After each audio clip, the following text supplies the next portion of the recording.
Welcome to the Endurance Studio podcast. I'm your host, Dylan Turner.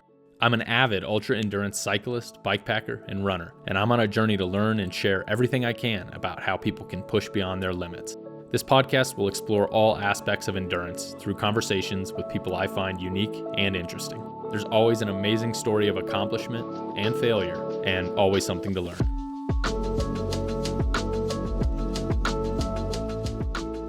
I run this podcast from an off-grid mobile studio I've created so I can travel to the guests and have authentic, in-person conversations because I believe in the importance and power of face-to-face conversations.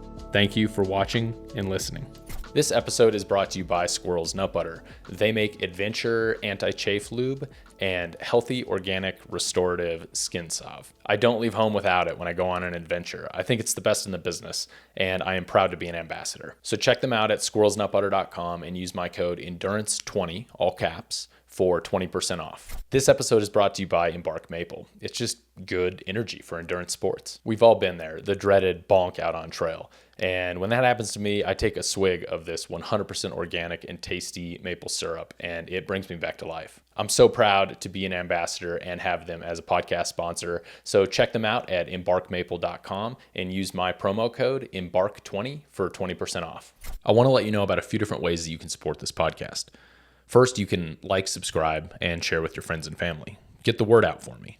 And if you find this podcast valuable and entertaining, you can become a YouTube channel member or a Spotify channel subscriber. So for only $2.99 a month, which let's be honest is like half the cost of a cup of coffee at Starbucks, you can keep me going. And you also get some really cool perks like early access to new videos and now exclusive member-only ad-free episodes. Or if you don't want to add more subscriptions to your life, I totally understand. You can also support the podcast by giving a one-time donation using the YouTube Super Thanks feature.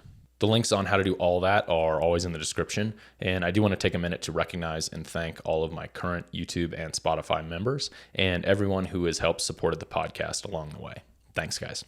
Today's guest is a young and passionate endurance athlete with a love for bikepacking, skiing, and the outdoors. He placed second in the Arizona Cycling Association state championships in the high school freshman cross-country mountain bike category and has competed in various Arizona races like the Cactus Cup, Whiskey 50, Bear Jaw, AES Aspen Asphyxiation, and AES Sedona BFL. Despite facing a major recent setback, a catastrophic broken leg that required surgery, he's made an incredible recovery and continues to push his limits. From competing in bikepacking races like Pinyons and Pines and the Arizona Trail Race to balancing life as a high school teenager, his story is just beginning. I'd like to welcome to the podcast, Cruz Blue. We'll use the formula N+1. For what? How does that work? How much bikes you need to own? Oh. N+1. Yeah. Oh my God. That's called the quiver, right? The bike quiver? No. Like an arrow quiver, like Robin Hood? I don't think so. Maybe. I don't know. I haven't heard it called that before. Yeah, I've heard people refer to it like that. They say my quiver, my bike quiver, like, because, like Robin Hood would carry that pouch but on his back with all of his arrows in it to pull his arrows out. And people refer to that with their bikes. But the term, so we're recording. Okay. We're good to go. Do you know the term beta? Have you heard that term? Like, no. I got some beta from a friend about this course or whatever. No. And it's supposed to mean like, intelligence or information about the course. Have you ever heard that? No, I've never heard that before. First time I heard that was from Dana Ernst. He started using it, and I'm like, what the heck is this beta word? And why is it called beta? And apparently it's like an old rock climbing term. Like it was used in the rock climbing industry to get like, so if, you texted me and said, hey, Dylan, what's the beta on this course? Is it rocky? Could I ride a gravel bike or do I need to bring a mountain bike or whatever? And I'll give you the information. So I looked it up because I'm like, why the heck is it called beta? And apparently, and this is way before your time and a little bit before my time too. So there used to be like, do you know like DVDs?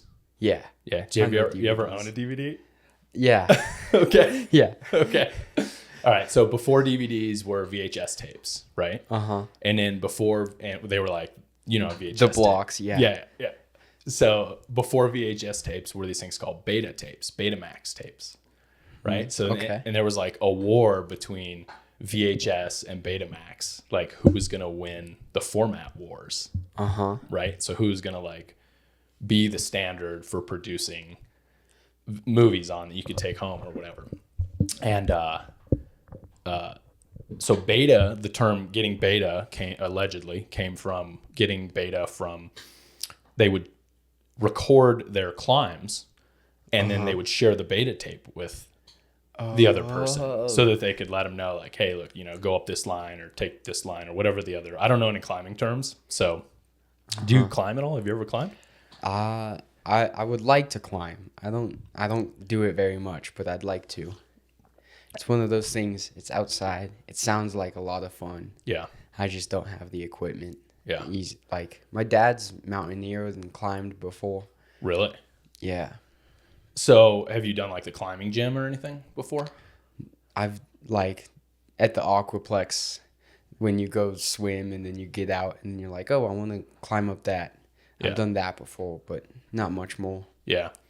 Yeah. It's like it seems to be expensive, like all the gear, and you can't just like buy used gear. Right? Like bikepacking, you can buy like some used gear and be okay. And you can make your own gear too. Right. Like 100%.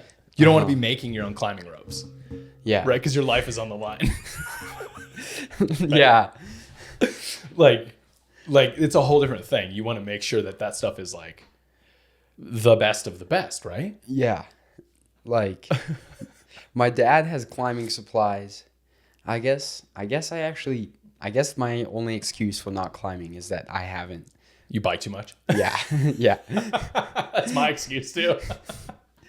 I went to the climbing gym once and I learned some cool knots, and I learned like about how to use I forget the gear, the cam. Yeah, the different cams you use to belay people. I think that's what it's called, belaying. Those. Yeah, belaying.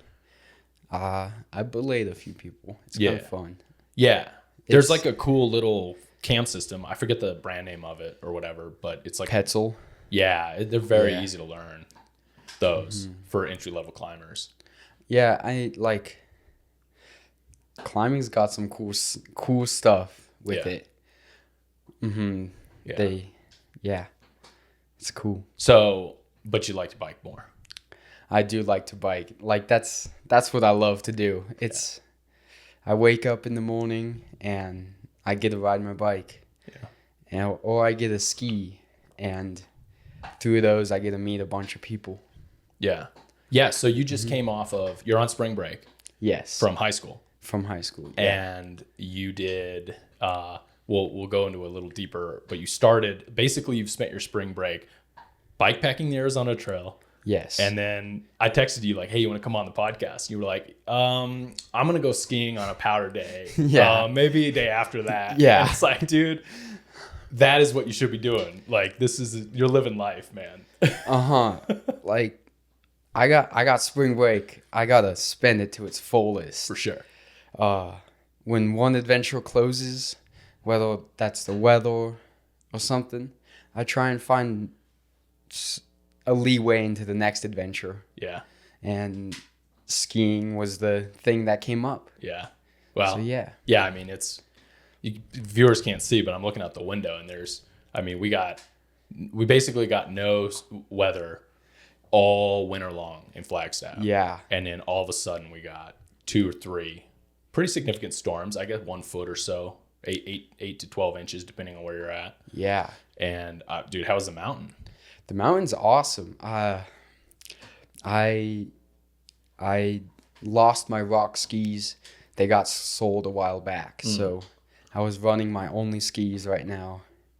Rock skis. So are those like the beat up ones? Yeah. So like usually if I'm lucky, I'll use my last season skis as rock skis. Okay. And keep the good skis for when the paddle's really nice and stuff. Up at the mountain, it was awesome. I found a few patches untracked, but there was a few rocks. I think I scraped up my skis a little bit. Yeah. So yeah, you'll just have to get new rock skis or new powder skis, right? Yeah. And you said you enjoy skiing. I do. Over snowboarding, or you just have kind of gravitated towards that? I gravitated towards skiing. My sister's learning snowboarding, but I don't know that I'm gonna stick with skiing right now. Yeah, yeah. I snowboarded long time. For a long time, had a season pass to snowball. Like would go. I worked a job that started in the afternoon, so it started at like 2 or 3 o'clock in the afternoon, and I worked till midnight every night. And so it was perfect for snowboarding, like being a ski bum, because like I could just basically get a season pass and like go all morning, do like 2 or 3 runs, 4 runs, powder days. Yeah. Come back, go to work a shift, do it the next day, just on repeat. Those are the best days, dude. Then I got a grown-up job. Uh-huh. And that stopped that, and I haven't done it for a while, but yesterday would have been the day for sure. It was like clear. The lines were almost ski on every time. Really? Yeah. How's the tree, like backcountry or what is it, non-run scene up there? What do they call that? The backcountry. I don't go in there because I'm not experienced enough to dig myself out of a tree well or do any of that. I stay where hopefully somebody can find me. I really want to get out in the backcountry though. Like I have some friends that do it and it sounds like a lot of fun. Yeah. But I'm not trained in the safety. I don't have the equipment. I might be able to get some equipment off a friend, maybe. So what's the equipment? So you have an avalanche beacon, which is a beacon. It's not like an inReach or anything. It's kind of like an inReach, except it's made for snow conditions. It's made so that if you get buried in the snow, your buddy can use his to find you and then dig you out. So it's like there's a direct connection. Yeah. So, because I mean, like a spot wouldn't work if you're buried under snow, right? Because it can't see a GPS, it can't see a satellite. No. Interesting. So, and then I have a shovel. I don't have an avalanche probe or a good backpack to store it all. Yeah. Yeah, that seems like something you would definitely want to guide, like a person who's experienced to teach you and show you the way and all the gear and everything. Yeah. I did the backcountry one time off a snowball. And yeah, dude, it was like, I went with a friend and we were kind of like reckless and we didn't really know what we were doing. We didn't have any of that stuff. And, dude, there was a spot where there was like a cliff that just appeared. That would have been really bad, you know? Snowball's really nice like that. You can't get cliffed out anywhere at Snowball. Yeah. Not in the resort. Yeah. I've seen people do like the waterline side, the other side, where they'll hike up to the top and then go down Inner Basin. Yeah. Yeah. My buddy did that, and he 2 years into skiing, he's already way better than me. He came off of snowboarding, and he just decided, I'm going to be a better skier than everybody I know. Yeah. And yeah. In fact, it was kind of funny because I was in the Arizona Trail and I was riding and I opened my phone. I get a few text messages from a few different people of go Cruz. And then my buddy's just like, you skiing tomorrow or what? And it was funny because he just forgot one mission, ski only. Yeah, that's hilarious. And you're on a very different mission. So yeah, let's debrief a little bit from that. I know that there's some history leading into the Arizona Trail Race. For you, well, let me back up a little bit. So you're coming off an injury. Yeah, I broke my leg at Campbell Mesa, just on the flat road. And so how did that happen? Do you remember how it was totally just random. It could have happened to anybody. I was on the flat paved road at Campbell Mesa. We were doing a relay race. I was coaching flyers, and Flyers is like Flyers is Flagstaff Youth Riders. It's a local nonprofit for the riders around here. Okay. And were you in that before you became a coach? Yes. Okay, cool. I was actually one of the first 7 to do that program. So oh, wow. I attribute a lot of my biking enjoyment to that. Yeah. But I was like racing against my students as well as my peers, because I'm not much older than them. Yeah. And you're a sophomore in high school, right? Yeah. And I was coming down, my chain slipped, my foot came off the pedal and just hit the ground and broke. When it hit the ground, like it broke clean through the tibia and fibia, right? Yeah. Oh my God. Are those both the big main bones in your leg? Yeah. So you got your tibia, and then I believe your fibula is on the outside part of your leg. Yeah. But I may not be sure. So that's like your shin bone and the other bone, clean break. Yeah. Dude, so your chain slipped. I believe that's what happened. Okay. I might have shifted in that, but definitely something with my chain and me shifting or it popping off like that. Mm-hmm. Dude. So was it like, dare I say, like floppy? Dare you say floppy? Oh, dude. Like I was on my bike when it broke, and I knew something was wrong, and so I like take this foot off the pedal, or I take it off to like step off my bike, and my leg just buckles and I fell off, like I broke my leg on my bike, and then I fell off my bike because I couldn't stand with that leg. And I'm glad that I was there and not somewhere without easy access. Like I didn't have to suffer alone at all. I didn't have to be moved very far to get in the ambulance or anything. Oh, yeah, dude. So did you feel pain, or did the adrenaline kick in, or like? I felt pain. I was scared because I was supposed to be coaching these kids, and now I'm like I can't do anything. I'm just laying there in pain. And well, it's very thoughtful of you, but you just broke your leg clean through. I think they'll understand.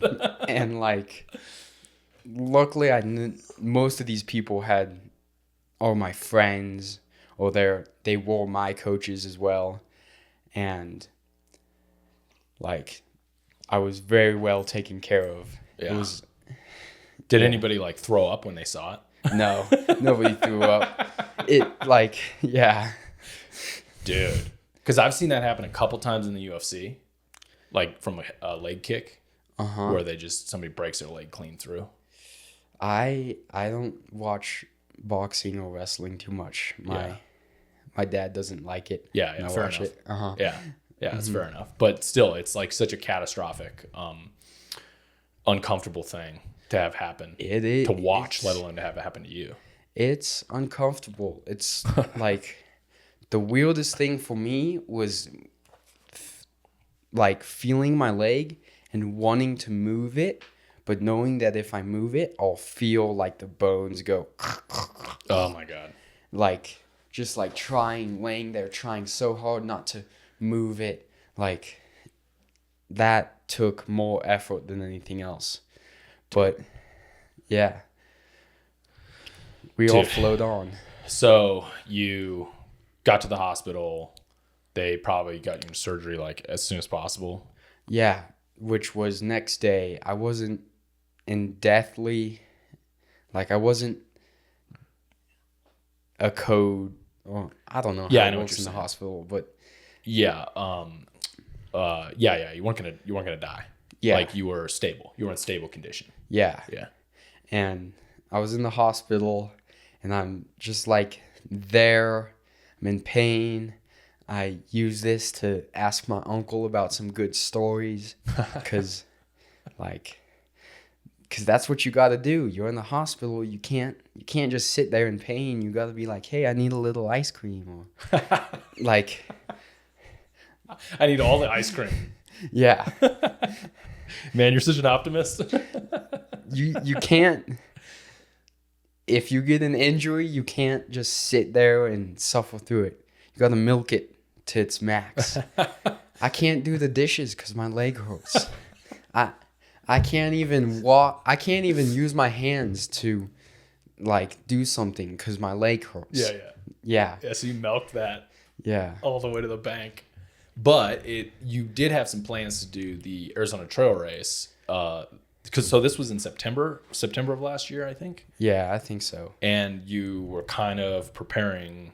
I heard through the grapevine that you were preparing for the Arizona Trail 300. Yeah, I was. In October. I had talked to a few people, Lee, Bowie, Yep. a lot. Bo. Yeah. Took me a while too. Yeah. And they all kind of had different ideas on what. And Lee suggested, because I don't want to miss school. I got to do school. Yeah. That I do the 300, and then come back during my spring break and try and do the 800. And, well, half of the plan worked out.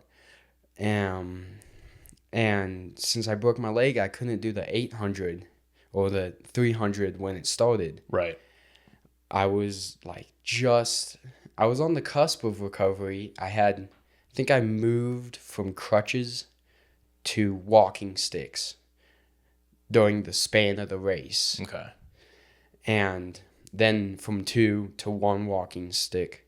And then, yeah, it like I saw Justinus come through, and I talked to him for a little bit, and he was like, well, good job. I hope you can walk again. Oh, wait. No, because normally when somebody breaks their leg, they're like, they're in a wheelchair or something. Yeah. But what was it like to meet Justinus? it was cool. Like, I was walking away a little defeated, and then I heard tire tracks, and I heard a bike, and I looked behind me, and there he is. It caught me off guard. He's a cool person. I enjoyed seeing him. Yeah. Like, yeah. Yeah, he's a legend. Mm-hmm. Absolute legend. I've never met him, but I would love to meet him someday. But he's great because he's kind of like I've heard a few podcasts with him, and he's super like casual and loose about like, yeah. Okay, so I'm like obsessed and paranoid and anxious about bikepacking, right? Like I want to make sure that I have enough batteries for the thing, and then if I lose something, it becomes like a tragedy for me or whatever. And I'm trying to get better at like being flexible. But Justinus is like the other end of the spectrum of that. He's like, because he's so like physically gifted and fast, just naturally, that it makes up for a lot of the other things that could go wrong, right? Yeah. So for me, it's the opposite. I'm not physically gifted, so I have to like really have all the other logistics of bikepacking super dialed in. My nutrition, my sleeping, my gear, all that has to be like perfect. Just if I want to have like a fighting chance at even like doing well against the other gifted people. But Justinus is just like, I lose my batteries. It's okay. Whatever. We'll deal with it when it's a problem. And I'm just like, dude, that's awesome. Like I think he's Spanish. I think he's from Spain. Sure. I think he's out of Lithuania. Oh, Lithuania. Yeah. I have no idea. Yeah. Okay. Well, apologies, Justinus, if we got that wrong, but you're a legend anyway. Yeah. He's such a legend. He made it into my English project. Oh, really? Yeah. How so? we were making a card game on Roman and Greek people from the Odyssey. Okay. And you had to make a card game around that. And our most powerful person was Justinus, who would last 3 turns because he triple crowned. And yeah. Dude, that is so awesome. And you can see that relates to Greek and the Odyssey because it does. Like Homer's the Odyssey. Yeah. Mm-hmm. Dude, that was one of my favorite. You know, they're making a movie. They're making an Odyssey movie. Yeah. Wow. Yep. I thought, why have they not made that movie? Maybe they have, like, back in the day, like, you know, whatever, early movie times. But, yeah, they're doing a new version of it. I forget who's in it. But, yeah, dude, that was one of my favorite stories. Yeah. One of the first stories I learned, Homer's Odyssey. And constantly, I think, you know, like the sirens. Remember that part where the sirens are calling him towards the rocks to, like, what is it, to crash his ship into the rocks or something? Yeah. Something like that. Like they're like these ethereal, attractive female characters that like draw passerbys in the night, sailing passerbys, draw them in with their beautiful songs, right? Yeah. And then they end up like capturing them or like making them crash, right? Yeah. And then eating them. Oh, is that what it is? I think so. Okay. Yeah. I don't know. I missed that part. My English teacher was probably like, dude. He added that part. Yeah. Dude, I swear to God, I heard sirens on CTR on the 3rd night. I was sleeping at like, whatever, 12,500 feet up above Silverton, which was like a terrible idea. I was so worked at that point. And this was, I don't know, 3rd day or something. And I've heard it's really bad to sleep at elevation. Like you get like terrible recovery. Your body doesn't recover as well when you sleep up at high elevation. But I just couldn't go on anymore. I had to lay down. And I was up like above tree line. And I was like, this looks like a spot with no wind. I'll just lay right here. Right? Wow. Yeah. Did you unpack your stuff? Mm-hmm. Okay. Yeah. So I wanted to get like 4 hours of sleep or 5 hours of sleep or something. And dude, I kept waking up. Like I was in my bivy and I had a zip net bivy, like that Bora gear with like the bug mesh netting over your face. And I kept hearing like in the background. And dude, I would like unzip the thing as quick as possible and stick my head up and like catch whoever was like whispering out there on your tent. Yeah. And there's nobody there. And this happened like 3 or 4 times. Wow. Dude. And I started thinking it was like I was going in and out of sleep. And I started thinking it was like, you know, the sirens from the Odyssey. I literally had that just thought, like dude, drawing me in. Like, you know how you get like dark thoughts? Like, well, maybe you don't have this. You're like an internal optimist, but let's put it a different way. I get dark thoughts. Like when I'm dreaming, and especially when I'm all wrecked like that, I have like all these weird thoughts come in, right? Yeah, I have those sometimes too. Yeah. Like you're racing. I remember me and my friend Nixon, we went and we did a night hike in the Grand Canyon. And like your mind plays tricks on you. We saw, it's like, oh, you saw your first boogeyman, and it was just a tree stump. Or it was, yeah. Especially at night when you get tired, or when you're sleeping and you hear things. Yeah, you know, that's like natural though. That's like what we're supposed to do to protect ourselves. Like I think I would agree. Yeah, like we're in a house. We have walls around us. We're protected. Yeah. But when you're out and there's only a thin layer of whatever, nothing to protect you and whatever, an animal, right? And it's for real. Like Grand Canyon has mountain lions for real, you know, and those are lions. Like it's funny because lions, mountain lions, when I say mountain lion, I don't think of it as a lion, like an African lion. You know what I mean? Yeah. Like giant teeth, big mane. It's the same thing. It's the same thing in your head. Yeah. Well, like it took me a while to remember that it was the same thing. Cause I don't know, growing up in Arizona, I was kind of like, they're not a big deal. They just kind of, They just they exist and they around. kind of usually stay away from people. And like, they're not, you know, they're pretty, it's not a big deal. Yeah. I see two sides to that. I've never seen one myself, but my neighbor, he's like suited up. He's got trekking poles out the top of his bag so that if one jumps on him, hopefully the trekking poles will poke the mountain lion. Dude. Yeah. That's how, so did he have an incident or ever, or is he just paranoid? I think he used to live in Canada, and my story might not be straight, but he was there, and he heard on the news somebody just got jumped, didn't have any chance, and then he might have been afraid ever since. Yeah. Well, I mean, I've heard people they'll put like fake reflective eyes on the back of their helmets. Oh. So that it looks like, so that when they see you, they see the reflection looking back at them. So it looks like you're the other way around. Exactly. Yeah. I've heard of that. So, I mean, that would probably be easier than, like, for biking, that's a pretty easy fix, right? You just glue some stuff on your helmet.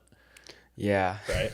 That'd be pretty cool too. But dude, I've thought about it, like on, in particular, that section of the Arizona Trail Race, like the Black Hills bit, and then towards the end of the 300, the Martinez Canyon bit, where there's been some, like, I've talked to multiple bikepackers, Jeff Himperly Alfrico in particular, who's had incidences with mountain lions there. And it's when you're hiking your bike, that's when it freaks me out. Because when I'm riding, I'm like, oh, I'm kind of going fast enough. Like, it's big and scary. But when you're just like in the night by yourself pushing your bike, that slowly, scares you. Oh yeah, because you're easier prey, right?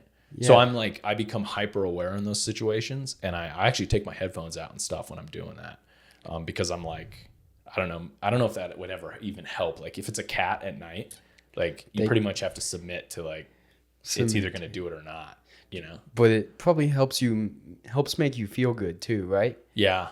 Like just feels a little safer.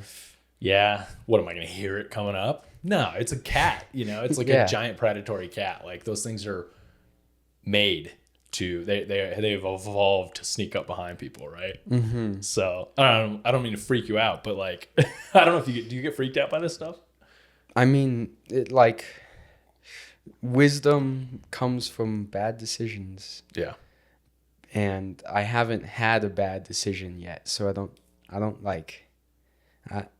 To be honest, I'm not afraid of them because I haven't experienced that yet. Mm-hmm. And that may turn against me sometime, but so far it hasn't.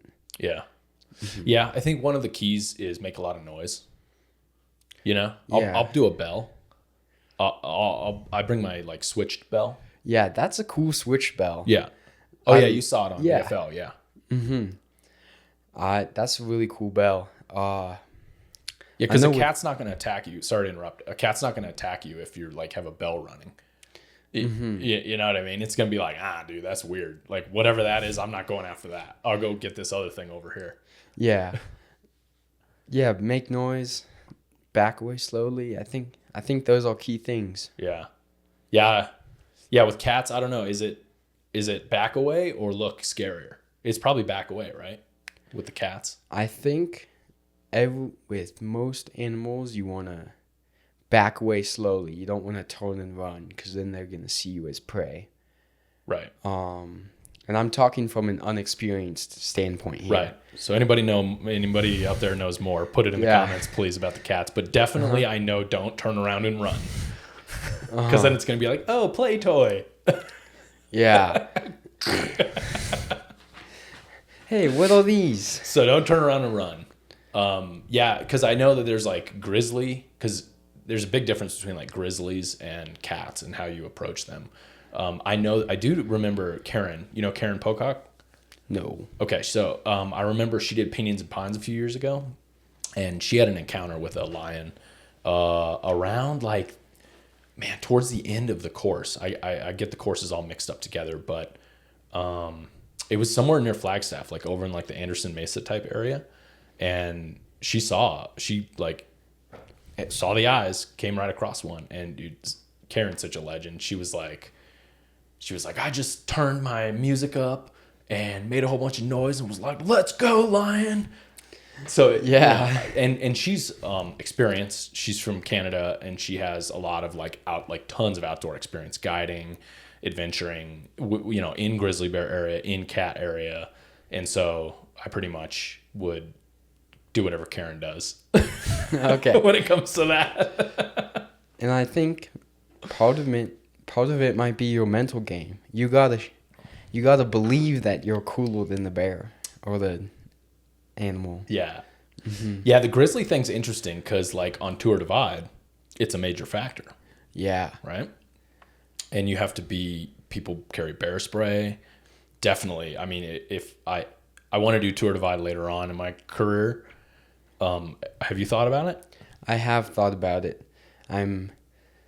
It's a far-fetched plan right now, but I've been thinking about trying to do a northbound this spring. Whoa. I don't know. I don't like road very much. Yeah.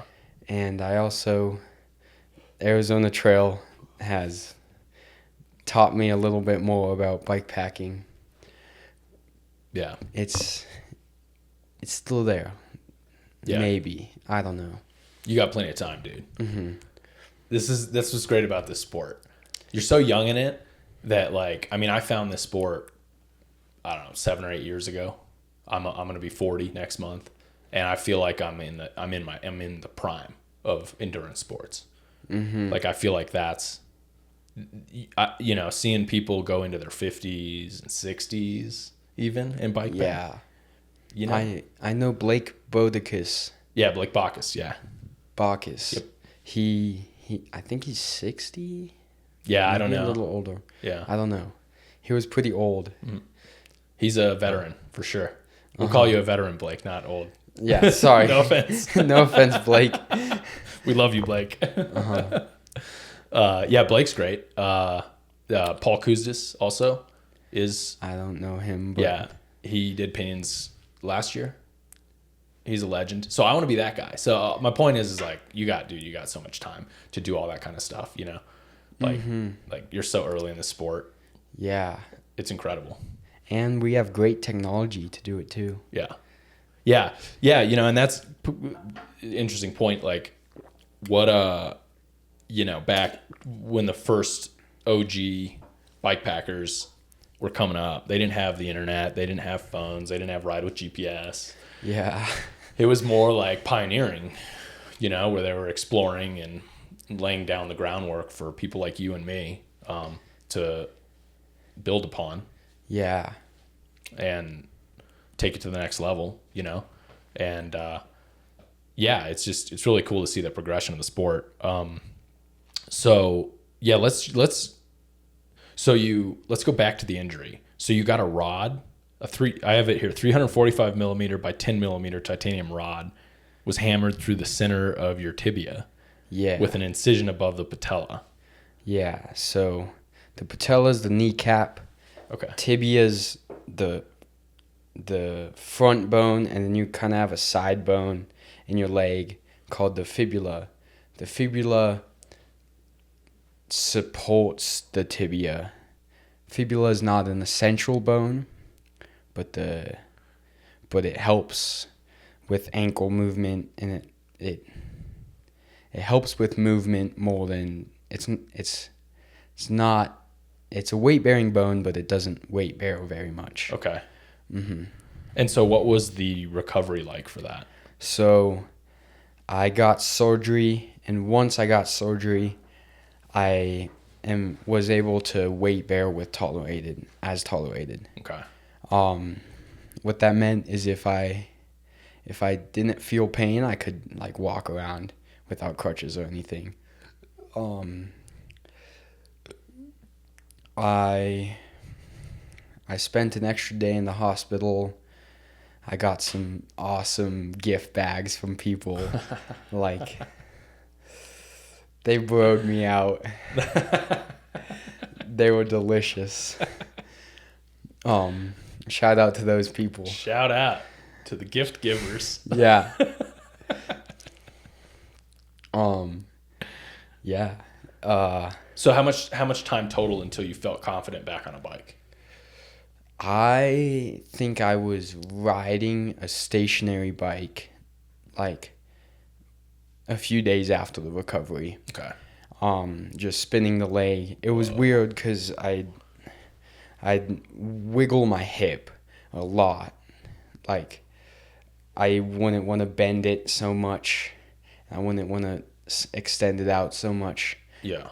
Were you doing physical therapy? Yeah. To make sure you weren't, messing up other stuff because of that?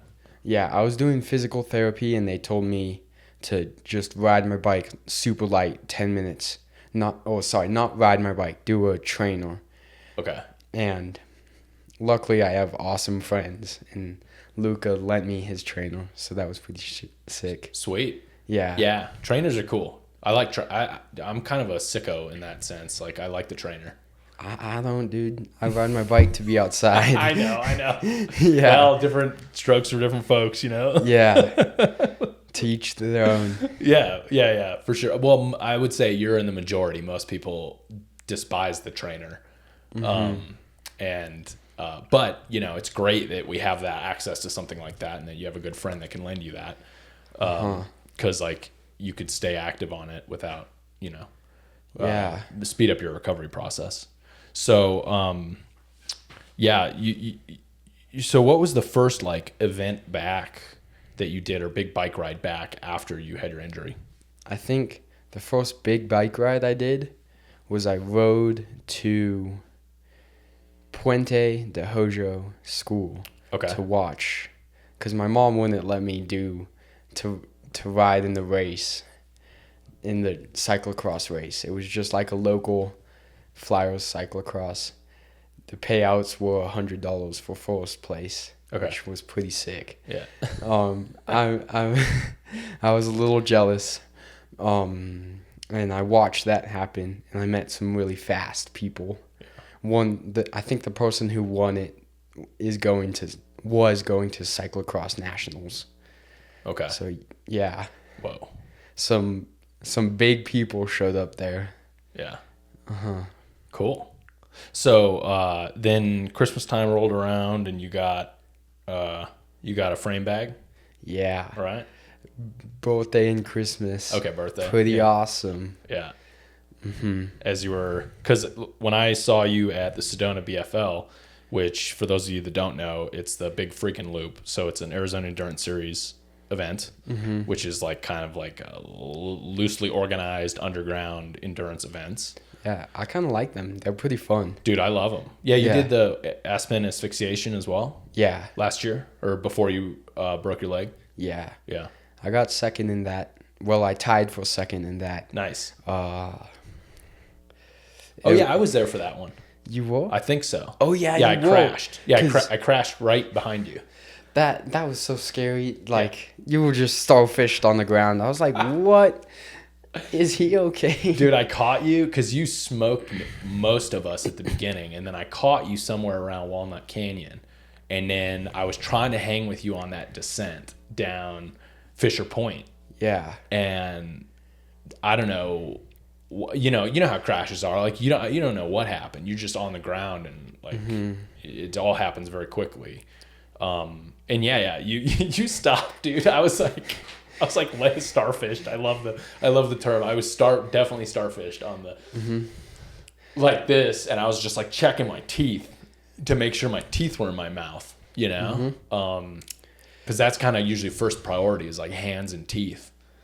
And because I had slid up against a rock, I had slid up against like a rock with my lip, and it pushed against my teeth, and it cut the inside of my lip from but it was like a slow motion slide and stop. I didn't like impact it very hard.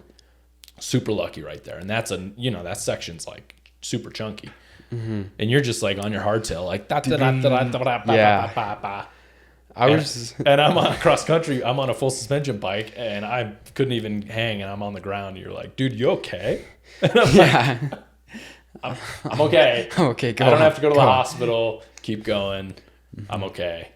And then I pulled out after that. Oh yeah.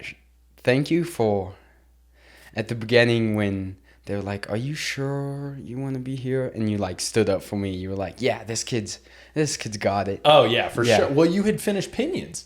And they're like, somebody was like, does he have parental consent? And I'm like, dude, this kid's got it. He just did Pinyons and Pines, and I don't know. You took you top 15 for sure. You were like 12th, I think. Yeah, I think I was 14th. 14th. Okay. Yeah. Yeah. First bikepacking race, by the way. Yeah, first bikepacking race. I pulled in a buddy, but he pulled out. Yeah. He didn't start. He had to pull out because his cleat broke. Where at? Where was he at? I think it was a little before Blue Ridge. Okay. Yeah. Yeah. Yeah, that was, dude, that Pinyons course, it took me by surprise the first day, and I helped design it. Yeah. I pre-rode the whole course, like. Oh, really? As an XC rider. Right.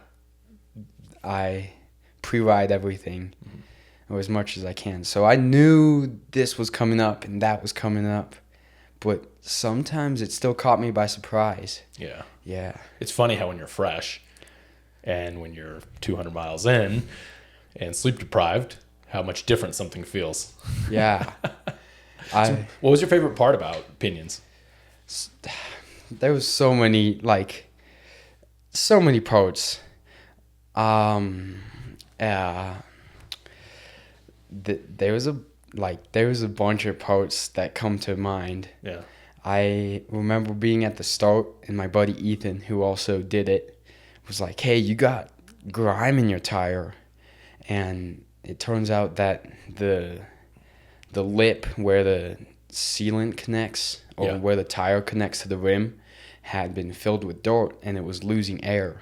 Oh. And so I got Bike Rev hooked me up and fixed it right then and there. Yeah. And that was really cool. And then coming in, this probably my favorite part was coming in. I saw my teacher a little ways out. I saw the fire department that my dad works at, and they had turned on the sirens and everything. And that was pretty sick. Dude. And and when I was rolling back into the finish, I rolled in and I turned the corner and I see this crowd of people. It was so cool. Bunch of my friends were there. People from Bike Rev, which are also my friends. People from the race like Jesse and Corey, which I don't know why, but I took a group photo, but Jesse and Corey and some other people who did the race, but I didn't exactly know, weren't in the photo. Huh. And I was kind of bummed about that. Yeah. They're just mysterious figures, those two. Corey's the best. Corey Kronzer. Shout out Corey. Yeah. Hardcore. That's his nickname. Yeah. Shout out everybody who came there. That was awesome. Corey's doing the Baja Divide right now. Wow. Yeah. That's on my dad's bucket list. Really? He wants to do that. I mean, he's I don't even know how many days into it. The thing's 1,000 miles or something. It's it's a long time. It goes all over both sides of the coast. Yeah. Yeah, that's definitely a bucket list. But, yeah, Corey's great, man. Corey, I rode with him on the first day a little bit, and I'd never met him before, and I spent some time with him, and and then I spent 8 hours with him at the finish line. He's a character, for sure. That's sweet. Yeah. He's a great guy. But, yeah, Pinyons definitely, I went back and rewatched the replay of it. And it looks like you got pretty good sleep on that one. Yeah. I had great sleep. Yeah. Yeah, you had a pretty disciplined sleep routine, right? No, it's just that I go to bed when I go to bed, and I wake up when the sun comes up, or yeah. I kind of just go to bed when I felt like it. So where'd you sleep the first night? Do you remember? It was kind of off the Mogollon Rim. Oh, okay. I had been riding with Tyler Runborg Okay. for most of the first day, and we picked up Francis along the way, or maybe Francis picked up us. Either way, and then we met this single speeder who was also doing the race. I don't know who it was, but he had a super cool green bike. Yeah. And we were all riding, and my goal was to make 100 miles, but I did the math, and if I did 125 miles, then I could finish in 3 days. And so I was like, I'm feeling good. I'm just going to go the extra 25 miles. And so I ride with them, and then I start to try and pull away from them, which now in hindsight, I wish I would have stayed with them, because even though I was only like 100 feet away from them when I sat down to go to bed, I could have just ridden with them and had fun instead of try and pull away from them. It was super cool riding with them. They were all going to drop down below the rim before they slept, but I didn't feel like going that far. Yeah. So I slept on the Mogollon Rim Road about 125 miles in, and it was a nice sleep. I ate some Fritos and sausage. Yeah. It was hard to eat that night, but it was delicious regardless. But you were on Rim Road. Yeah. Yeah, dude. At night. Was it a clear night? I can't remember. I don't remember either. Okay. Because that, dude, I say this like every podcast, maybe not, but I so badly want to see aliens on Rim Road one of these days. It seems like the perfect place to see an alien ship. Yeah. You know, just like, mm-hmm. Yeah, you're just chilling up there. You have this great view of Payson, and like, you know, the Mogollon Rim, for folks that don't know, it's just like this sheer cliff face outside of Payson, that kind of follows along, and it's a major step up in the geologic layers, and so when you're on top, it's just like this cliff that just kind of runs east to west across that part of Arizona, and it's just like this giant step down, and you can see for miles. Yeah, and it's like it's dark out there too. It's flat on both sides, and then it just drops down. It's like flat, drops down, flat again. Yep. And so it's just like, you can just see one just flying up, UAP coming in hot. I've never seen one though. Wait, what's a UAP? Unidentified aerial phenomenon. So it's the new UFO. It's not UFO. Yep, UFO's out, UAP is in. And that's because UFO is like shrouded with all this baggage about like crazy people thinking about, believing in UFOs. Also, it's because they think now that they're transmedium is what they call it. So they can go in and out of water, basically. So they've kind of opened up. You believe in UFOs? Do you believe in aliens? Visited Earth? I believe in aliens because of the possibility that there's like the universe is so big. There's got to be life somewhere else. Right. Even if it's differently based, like maybe it doesn't use water. I know that's everything on Earth uses water. Yeah. There's infinite possibilities. Yeah, totally. Yeah, it's pretty hard to think we're the only thing going on. But you know what's crazy is like, even if our gravity was just ever so slightly different, like the moon's gravity, we would probably be. I mean, I believe in evolution, so like. Me too. Okay, so we would have evolved differently to look different. We might be taller, we might be shorter, we might have different legs, just if gravity was slightly different. So to think like a far off planet that has a completely different system, it's going to look nothing like us. Agreed. Like at all. For all I know, those little tardigrades. Tardigrades, yeah. They could be out there. I don't know. Tardigrades can't they like exist in the vacuum of space? Tardigrade, they're like a tiny microscopic animal, right on Earth. They look like a 6-legged bear, and oh yeah, they call them water bears. yeah, That's right. and they're like microscopic, can survive in pretty much any condition. Yeah, I think they can survive in the vacuum of space. I've heard that. Yeah, dude, Cruz dropping tardigrade knowledge. Yeah. Dude, that's awesome. Yeah, so let's go back to bikepacking. Okay. So Pinyons was your first race. Yeah, you did, you did really well on that from an outsider's perspective, being your first race. You seem to ride hard during the day and get plenty of sleep. And, there's like, I'm kind of a sleep enthusiast when it comes to bikepacking. Like, I feel like sleep is the most important thing that you can have to recover.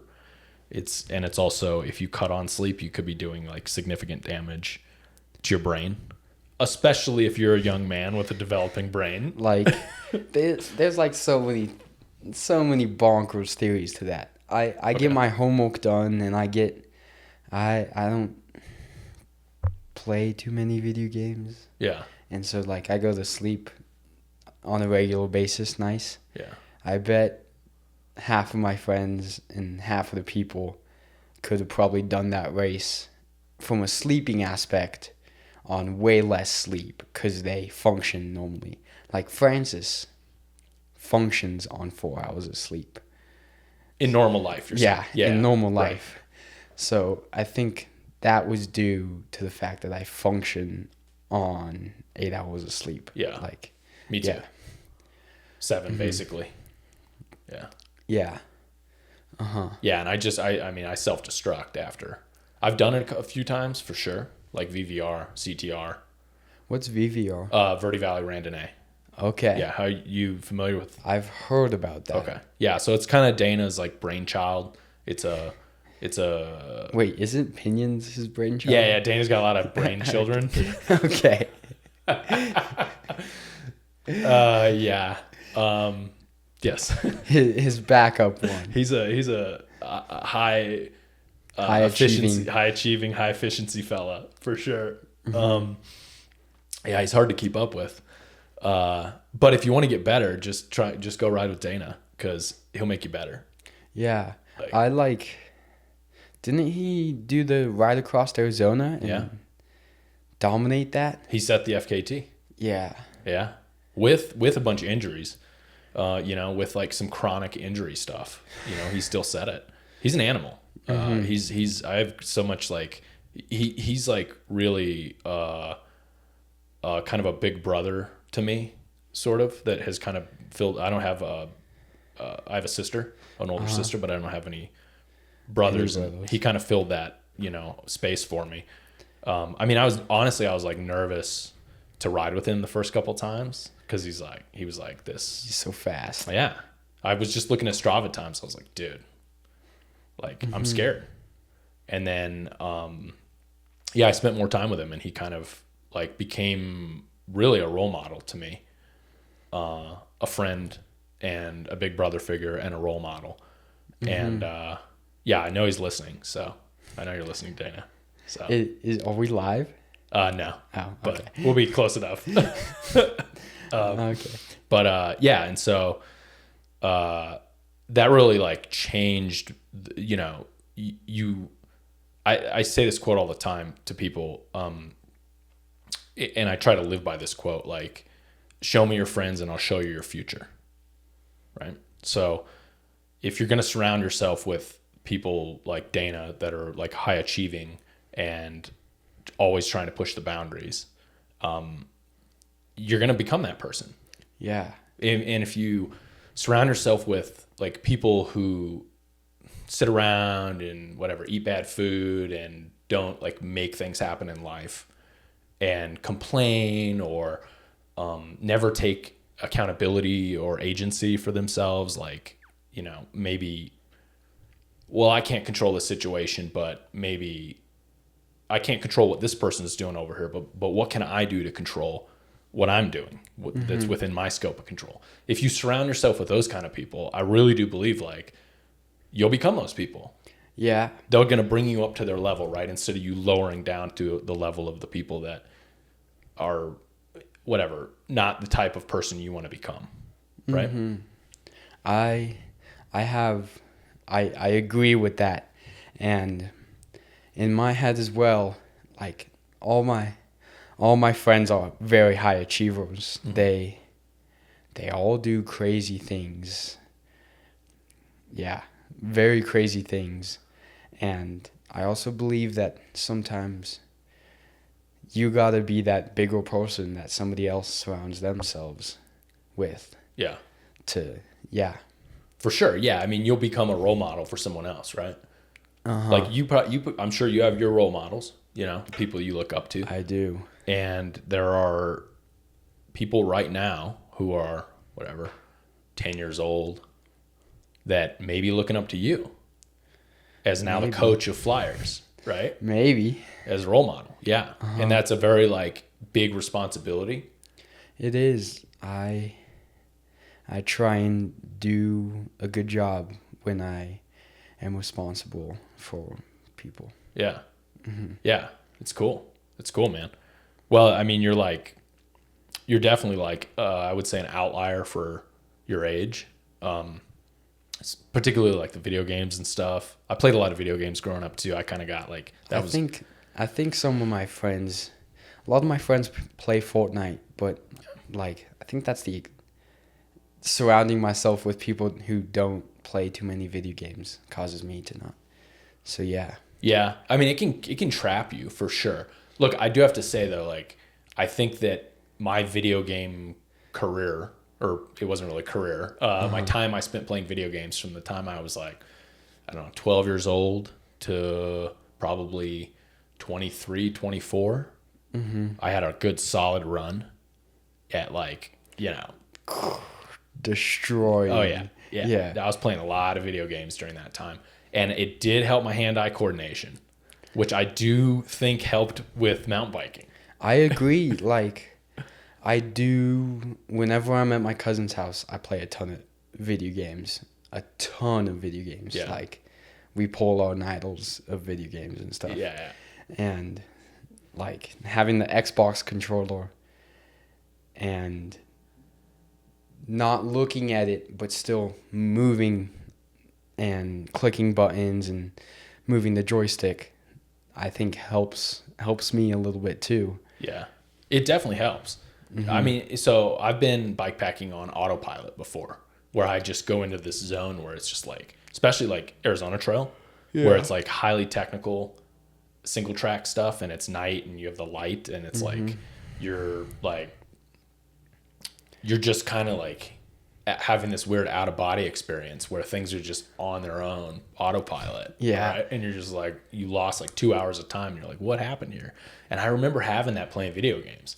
I remember having like 2 hours where I just couldn't remember what just happened, but I did well because I've had more kills or whatever. Yeah. But you got the victory. Royale.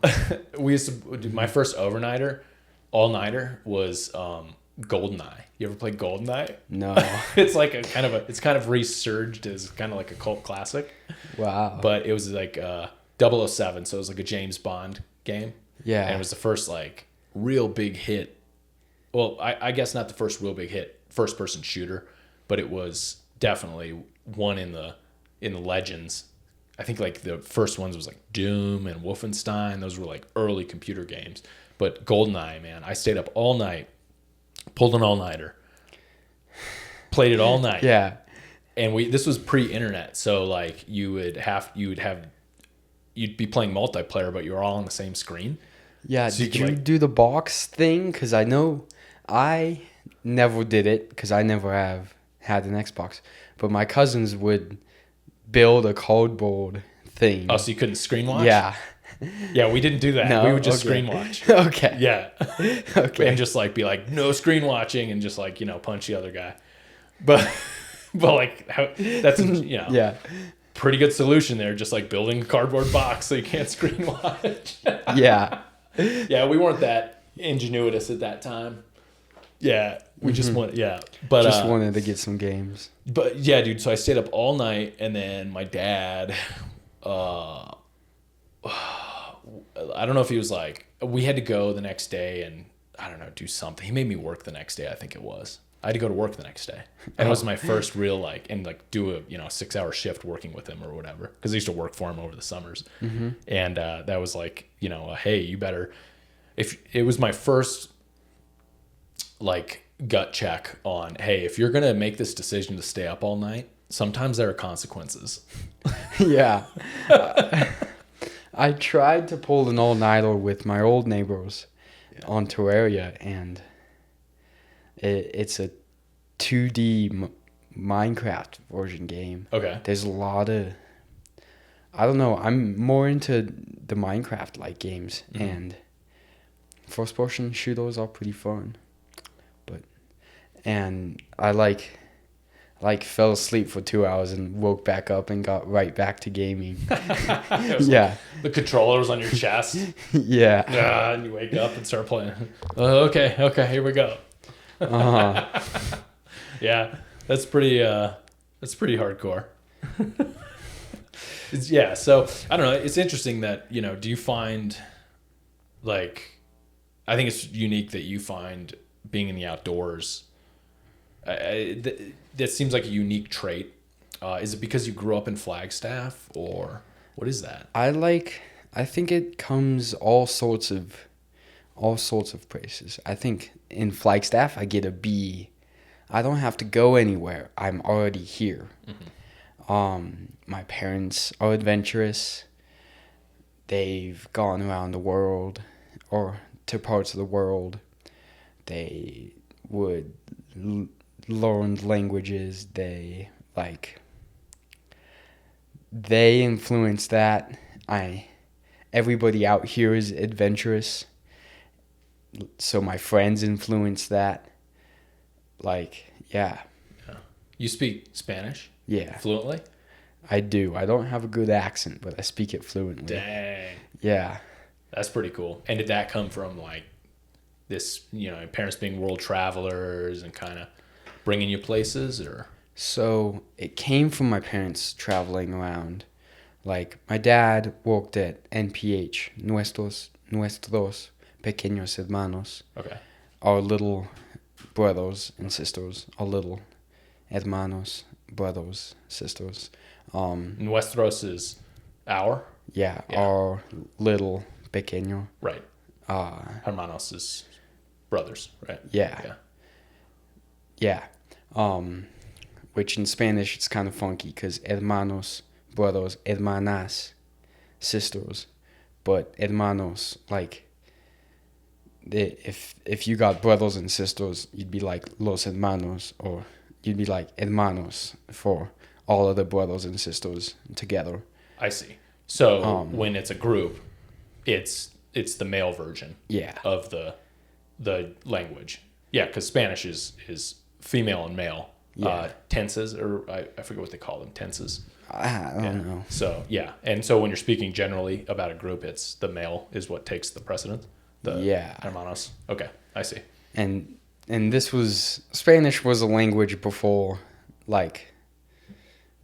gender was a big problem. So yeah, gender was in the zeitgeist, was in the world. Yeah, so for sure. Just keep that in mind. Right. Yeah, he did that. He taught English a little there, worked in the fields a little bit, and learned Spanish. And so that sparked the kind of Spanish. And then I learned it at Puente de Jojo. Okay. It's my dog.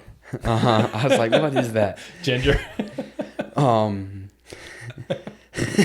You thought that was a mountain lion outside. Yeah. But it was Ginger groaning because her life is so tough on that. Yeah. Okay. That's funny. So, and then I learned Spanish, and because my dad thought it was a good thing. I'm really glad I did. Yeah. Mm-hmm. Yeah, dude.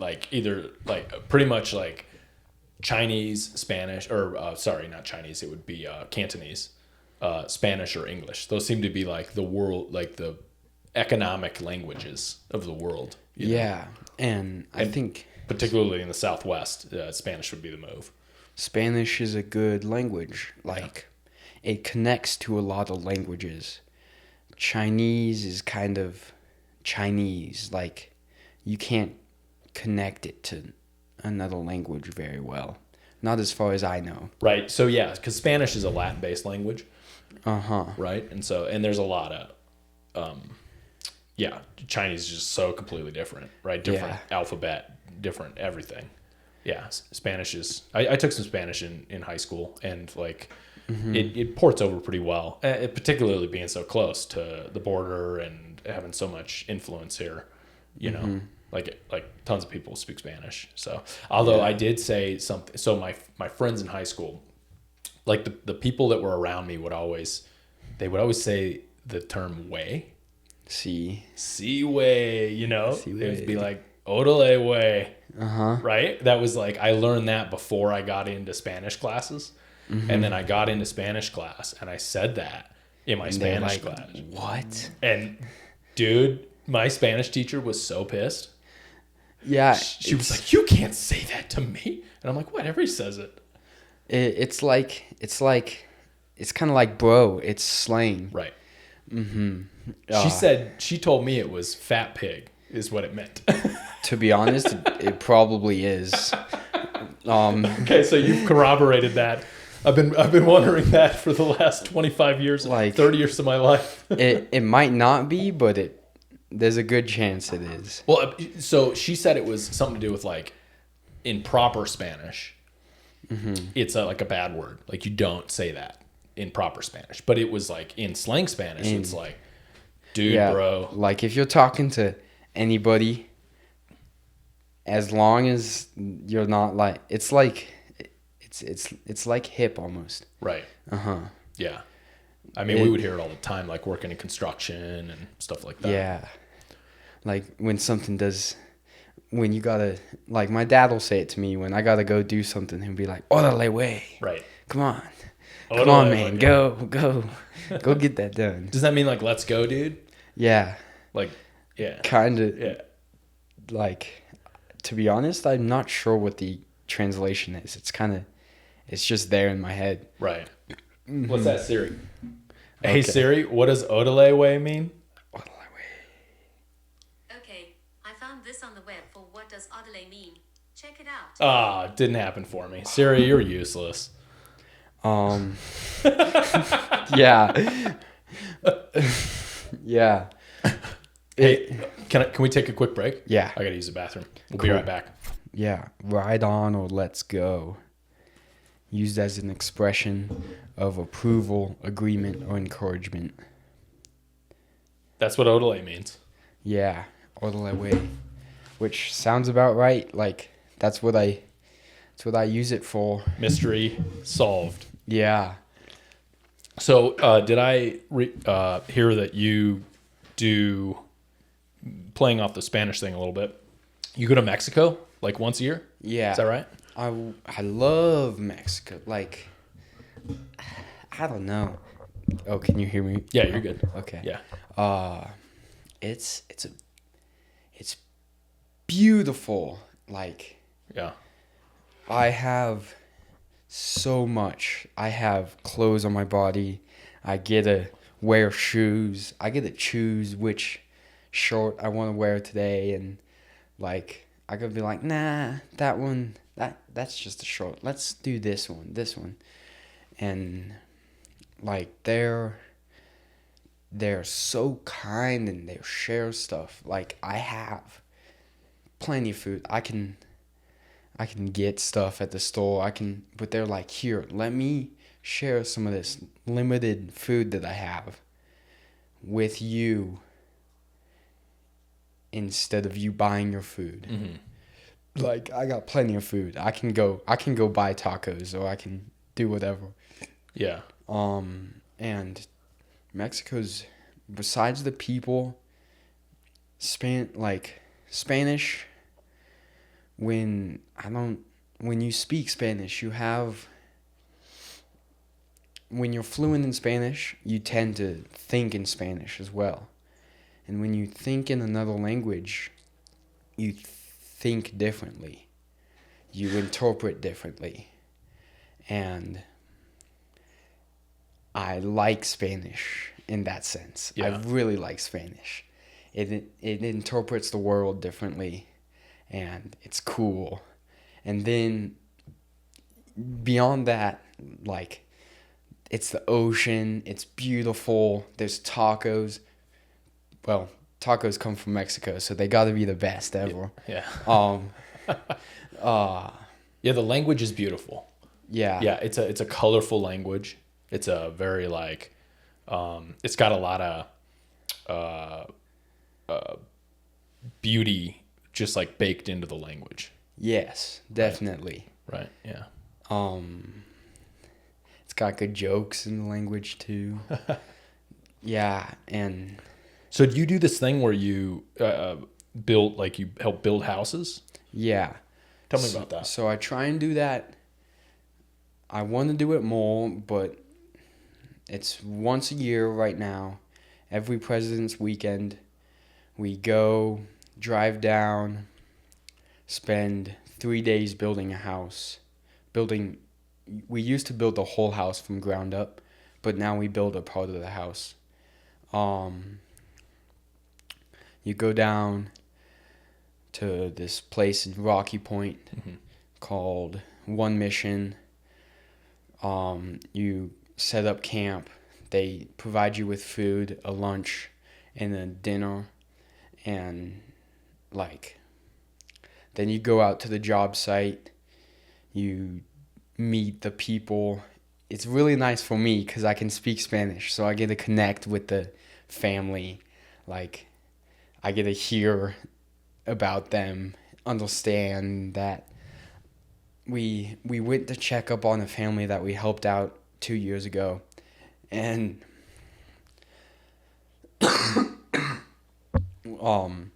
the boy, he's in college now, Aaroncito, little Aaron, he loves lightsabers and Star Wars, and he can like whip these wooden sticks around like super fast, super cool. Yeah. And he's got this massive Darth Vader mask that's like fits on his head and all that. Yeah. Super cool. And so like we're building community, we're building shelter and happiness. We're building a lot more than just a house. Yeah. And I'm making lifelong friends. Like, in another way, if I ever want to go down there, they've put out the offer to stay in their house, and yeah. That's amazing. Uh-huh. Yeah, I mean, that whole thing is amazing. So you're doing the hands-on. I'm sure sometimes you end up being a translator a lot of times because you speak both languages, but like, so are you putting your hands on the tools? Like yeah. Are you actually like learning those skills too? Yeah, I'm learning construction skills too. A lot of Eli, our foreman, he actually does construction for a living. So he does most of the brain power. And I want to learn how to do the brain power a little bit more, because mindlessly hammering, like just hammer right here, cut right here, that's easy. Anybody can do that. Like, the reason my dad was a teacher in Honduras was because they have plenty of people that can work in the farm, but not everybody speaks English. So you need to have something that you can give to the table that not everybody Right. Yeah. And so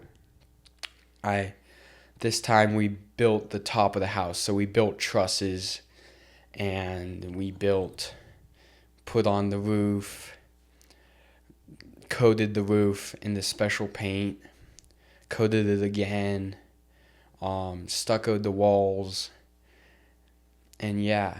And I kind of just I helped out where I could. I built a lot of the trusses, hammered out the gable end pieces.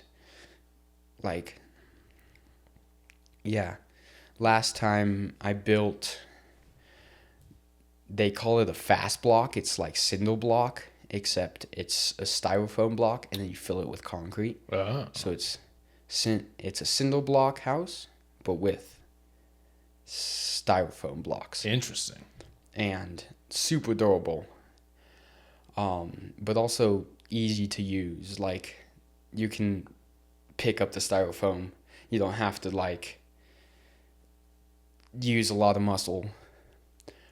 So you stack them and assemble them and then fill them with concrete? Yeah, so you stack it 5 high, fill concrete every other one, fill it all the way through, then you stack it 5 high again, cut out all the windows, put wood on the bottom and the top, fill the concrete again, and then put on a sill plate, make sure that's level, make sure the house is square, build your trusses, put the trusses up, put in board blocks, put in the insulation, stucco the outside, build the roof. And we used to do plumbing and the floor plan too. Yeah. But I think we messed it up one too many times, and now One Mission does it. Oh, really? It's Yeah. a specialized thing. Yeah. Bring that a little closer to you. That mic. Okay. Yeah. Well, so interesting. So when did the styrofoam thing, is that a relatively new thing, or have you been doing that the whole time? That type of construction? We used to build a whole house in 3 days, from pouring the concrete on the floor all the way up to the top of the house. Wow. Um, How many people would be involved in this? like 28 people, Whoa. roughly. Wow. And then they got a little bit more sophisticated and started building better houses with better materials. And now the houses, I think, take 3 trips, so 9 days of people. Sorry, what was your question again? Oh, I don't remember. Okay. I have a different question for you though. So has this helped you? I think you told me you were interested in engineering. Yeah. Has this kind of helped start that off for you, or?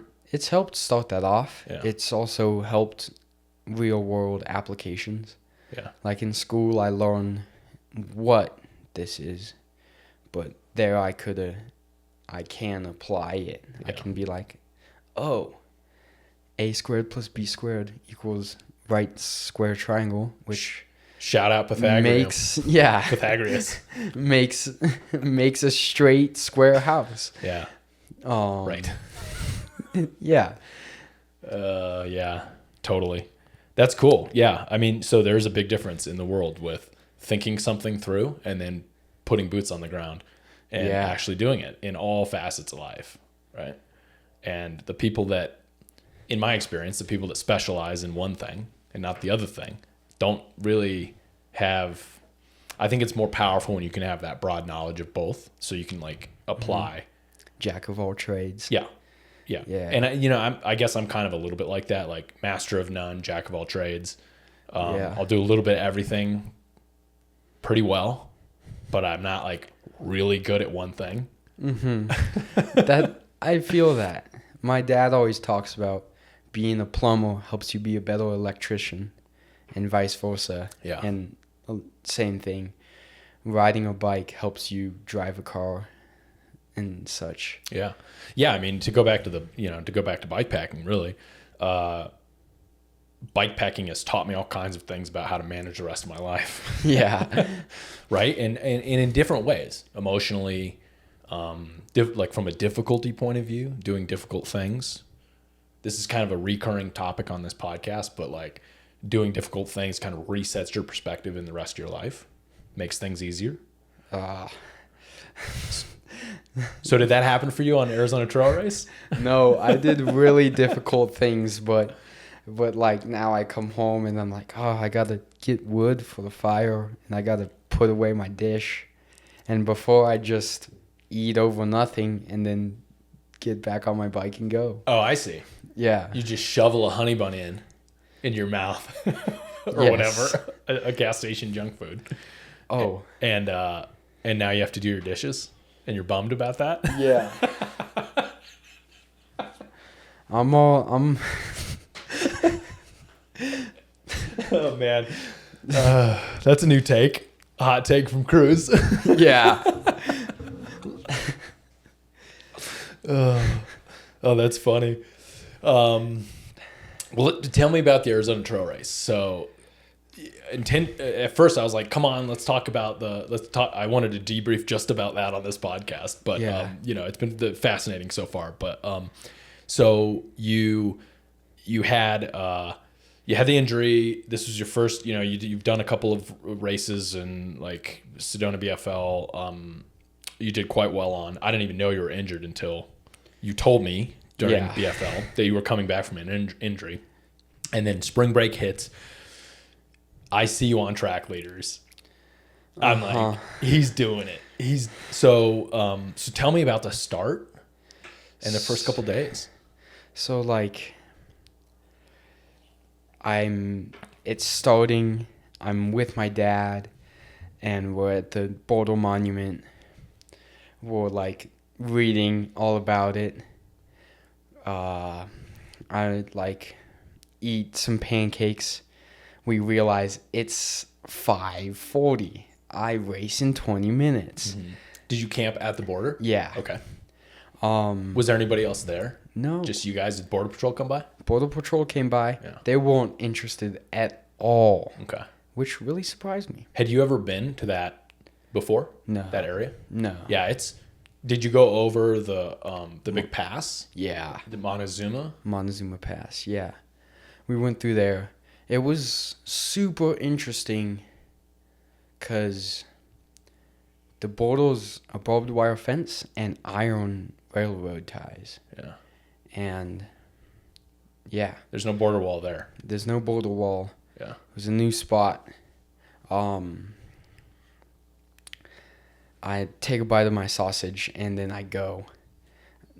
I had eggs and bacon and sausage. Oh, no, eggs and sausage. I took a little bite, just a little teeny bite. And then I went. I was in that race stage where I don't want to eat food, but I want to go. Mm-hmm. Do you normally eat that kind of food for Yeah. breakfast? So that was kind of routine. Yeah. Yeah. I don't.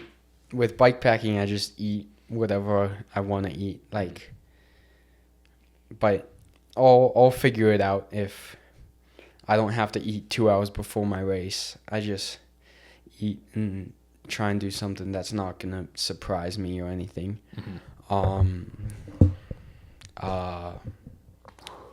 What was the weather like? The weather was freezing. Okay. It was super cold. I normally don't get cold, but I was cold there. It was snowing. It was pitch black, like pitch black. Mm-hmm. I turned off my light and I was like, "Am I closing my eyes?" And then I realized it was just dark out. Dude. And like how cold? Like freezing or? Like snow. It was snowing. Okay, so near freezing temperatures. Yeah. Wow. I took off my pants and I started in a race jacket and gloves and a toque. And I rode out. What's a toque? I don't know how to, like a beanie, like a little hat. Okay. It's a head cover. Yeah, that sits For under ears your and helmet. stuff too. Uh-huh. Okay. And mostly for my ears. I start riding. I see this big cell tower looking thing. I know this isn't too relevant, but it put into perspective in my head what we do as a country to keep people from coming in. this big thing with cameras on the top, just looking. It's the surveillance tower. Yeah. Mm-hmm. And so I know the one you're talking about. I ride. I end up stopping to layer up more. I put on another pair of gloves. I put on a bigger jacket, I think. And then I keep going. I ride all the way to Poker Lake. Is pretty mellow, nothing big. At Poker Lake, I see the Arizona Trail for real. I get on it. I see a southbound hiker with a guitar. That was pretty awesome. Did you catch his or her trail name? No, I did not catch her trail Her name. trail, okay. Which, that's what I learned. I got to have a trail name. For sure, dude. Yeah. Yeah, you got to let your trail name find you. Right now, it's Cruz. But I was hiking or riding. Look, Cruz sounds like a trail name on its own, okay? It does. I was talking to some people and they're like, "What's your real name?" And Yeah. like, It's Cruz. Yeah. I mean, your whole name Cruz Blue sounds like a trail name on its own. Like, Yeah. I don't think you need a different trail name. CB. Yeah, I got all trail names that I've seen have some history behind them. Mm-hmm. They're not just a trail name. Right. So I did that, saw Poker Lake, continued on my way, saw the piston gates. Those were kind of cool. Yeah. Continued riding, got tired, ate some food, continued riding. Yeah. Now, so like the first day is you got to get through that. There's that closure area. Right. You got to pass a certain point by a certain time in order to get through that ranch closure. Yeah, I made that with plenty of time. Yeah. I stopped for a little snack, but I didn't stop for like a real lunch until after that. Because I was scared that I wasn't going to make it. I heard Lee and Rich and James Rothwell didn't make it in plenty of time. Right. And so I was scared about that. I ended up making it with plenty of time. Then I ate lunch. I had this Mox Merino concoction. What is this? My friend's mom and my friend, they make their own gels, and I despise gels. I don't ever do them unless except for that time. Mm-hmm. It's honey, it's lemon juice, and it's salt and some water. Okay. And I like it because when I travel the world, I can find those anywhere. I don't have to go to thefeed.com to find it or whatever. Right. Totally. Or if you're bikepacking and you're resupplying, you can pick it up. Same thing. So I had some of that and some beef jerky, which Lee gave to me right before the race. Nice. It hit the spot. Nice. Yeah. Cool. Yeah. And so let's see, you cross the highway at that, like after the ranch closure, cross the highway. What was the water like? Was there plenty of water? Like flowing water or? No, there wasn't any flowing water. There was water at Parker Lake, but no, not any water. I carried all my water. Where was your first day. refill? Kentucky camp. No way. You made it to Yeah. Kentucky? Uh-huh. Dude, how much water did you carry? Carried in I'm learning water, how much when it's dry, when it's wet. Yeah. I carried 3, 4, 5, probably 5.5 liters. Okay. So for me, a lot of water.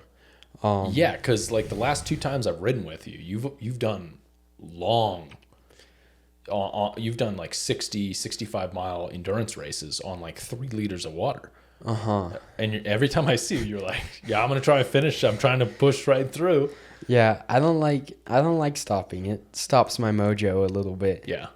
And maybe that's just because I'm an XC rider, Right. or I ride XC, and when you stop, the next person goes. Phew. Right. Like kind of like you did to me on BFL. Yeah. However, I think I made the right call. You made the right call. Because I made the world's, I think it's a Guinness Book of World Record for the fastest resupply at a CVS. Wow. It was like 5 minutes or 4.5 minutes or something. Yeah. Stop time. It was, I like intentionally, because I'm notoriously horrible at resupply. I'm like, look, what's this over here? Ooh, I'm going to sit and eat this thing right here. You know, I just am like the most inefficient human being. And on BFL in particular, you had passed me. Yeah, I had passed you and I kept trying to hold that gap. But once I saw you and you caught back up to me, it was a little demoralizing. Yeah. Just a little bit. Well, and that's what you're talking about with like not wanting to stop because you get passed. And it does mess with your ego a little bit. Even though it's a very long race. It's a very long race, and it like normally it doesn't demoralize me at all, but for some reason, just seeing you pass me on that one. Sorry, dude. I didn't mean it. I've been in your position so many times. I can't count on all my fingers and toes how many times I've been in that position where I've been the one getting passed. You know what I mean? I feel that. Like, kudos to you for pushing through on that race. Well, on BFL, I had a plan on CVS, and I had a very specific thing that I wanted to get there, and I'm trying to get better at being faster at these resupplies. And like I was very like intentional with what I bought and how quickly I was in and out. And I mean, you lit a fire under my ass. I wanted to catch you for sure. Yeah. Like, cause you were talking a little trash early on to me. You were like, I'm going to, you know, at the end, I'm going to crush you or something you said to me. Yeah. Dude. And I was like, all right, bro. All right. But then see what happens. Dude, once I saw you just completely basically clean highline on a hardtail at the very beginning of that thing. Highline in Sedona, for anybody who's done it, is like extremely technical. At the beginning of this, we're jumping around, folks, but now we're on the Sedona big friggin' loop. At the beginning of this 60 mile or whatever, 55 mile, it's like a 7.5 hour effort. I think it was 7 hours, 15 minutes for you. Yeah. I was right around there. I think you beat me by 30 minutes. Yeah. You beat me by 30 minutes. That's not around there. Let's make that clear. But so my previous time was 7 hours. My previous time, I've done it 3 times. So to my own credit, like, or to your credit, I guess, like that was your first time ever doing it. Yeah. It was like my 3rd or 4th time. And you just like, you get better if you do these things over and over again, you know? And my previous fastest time was the same time that you came in on your first go. So like I was like super impressed by your speed on that for basically going in blind. And then you just like completely cleaned highline on this hardtail. And I'm like, dude, what an animal. Like, once again, I ride with friends who do crazy things. Like, crazy things. Dude. And so it was pretty cool to watch that. But yeah, I mean, nowadays I'm more like conservative.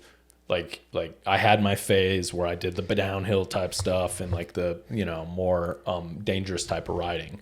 But now I'm kind of leaning into this, like, it's all about the long game, you know, like another thing I like to say is like move slow to go fast.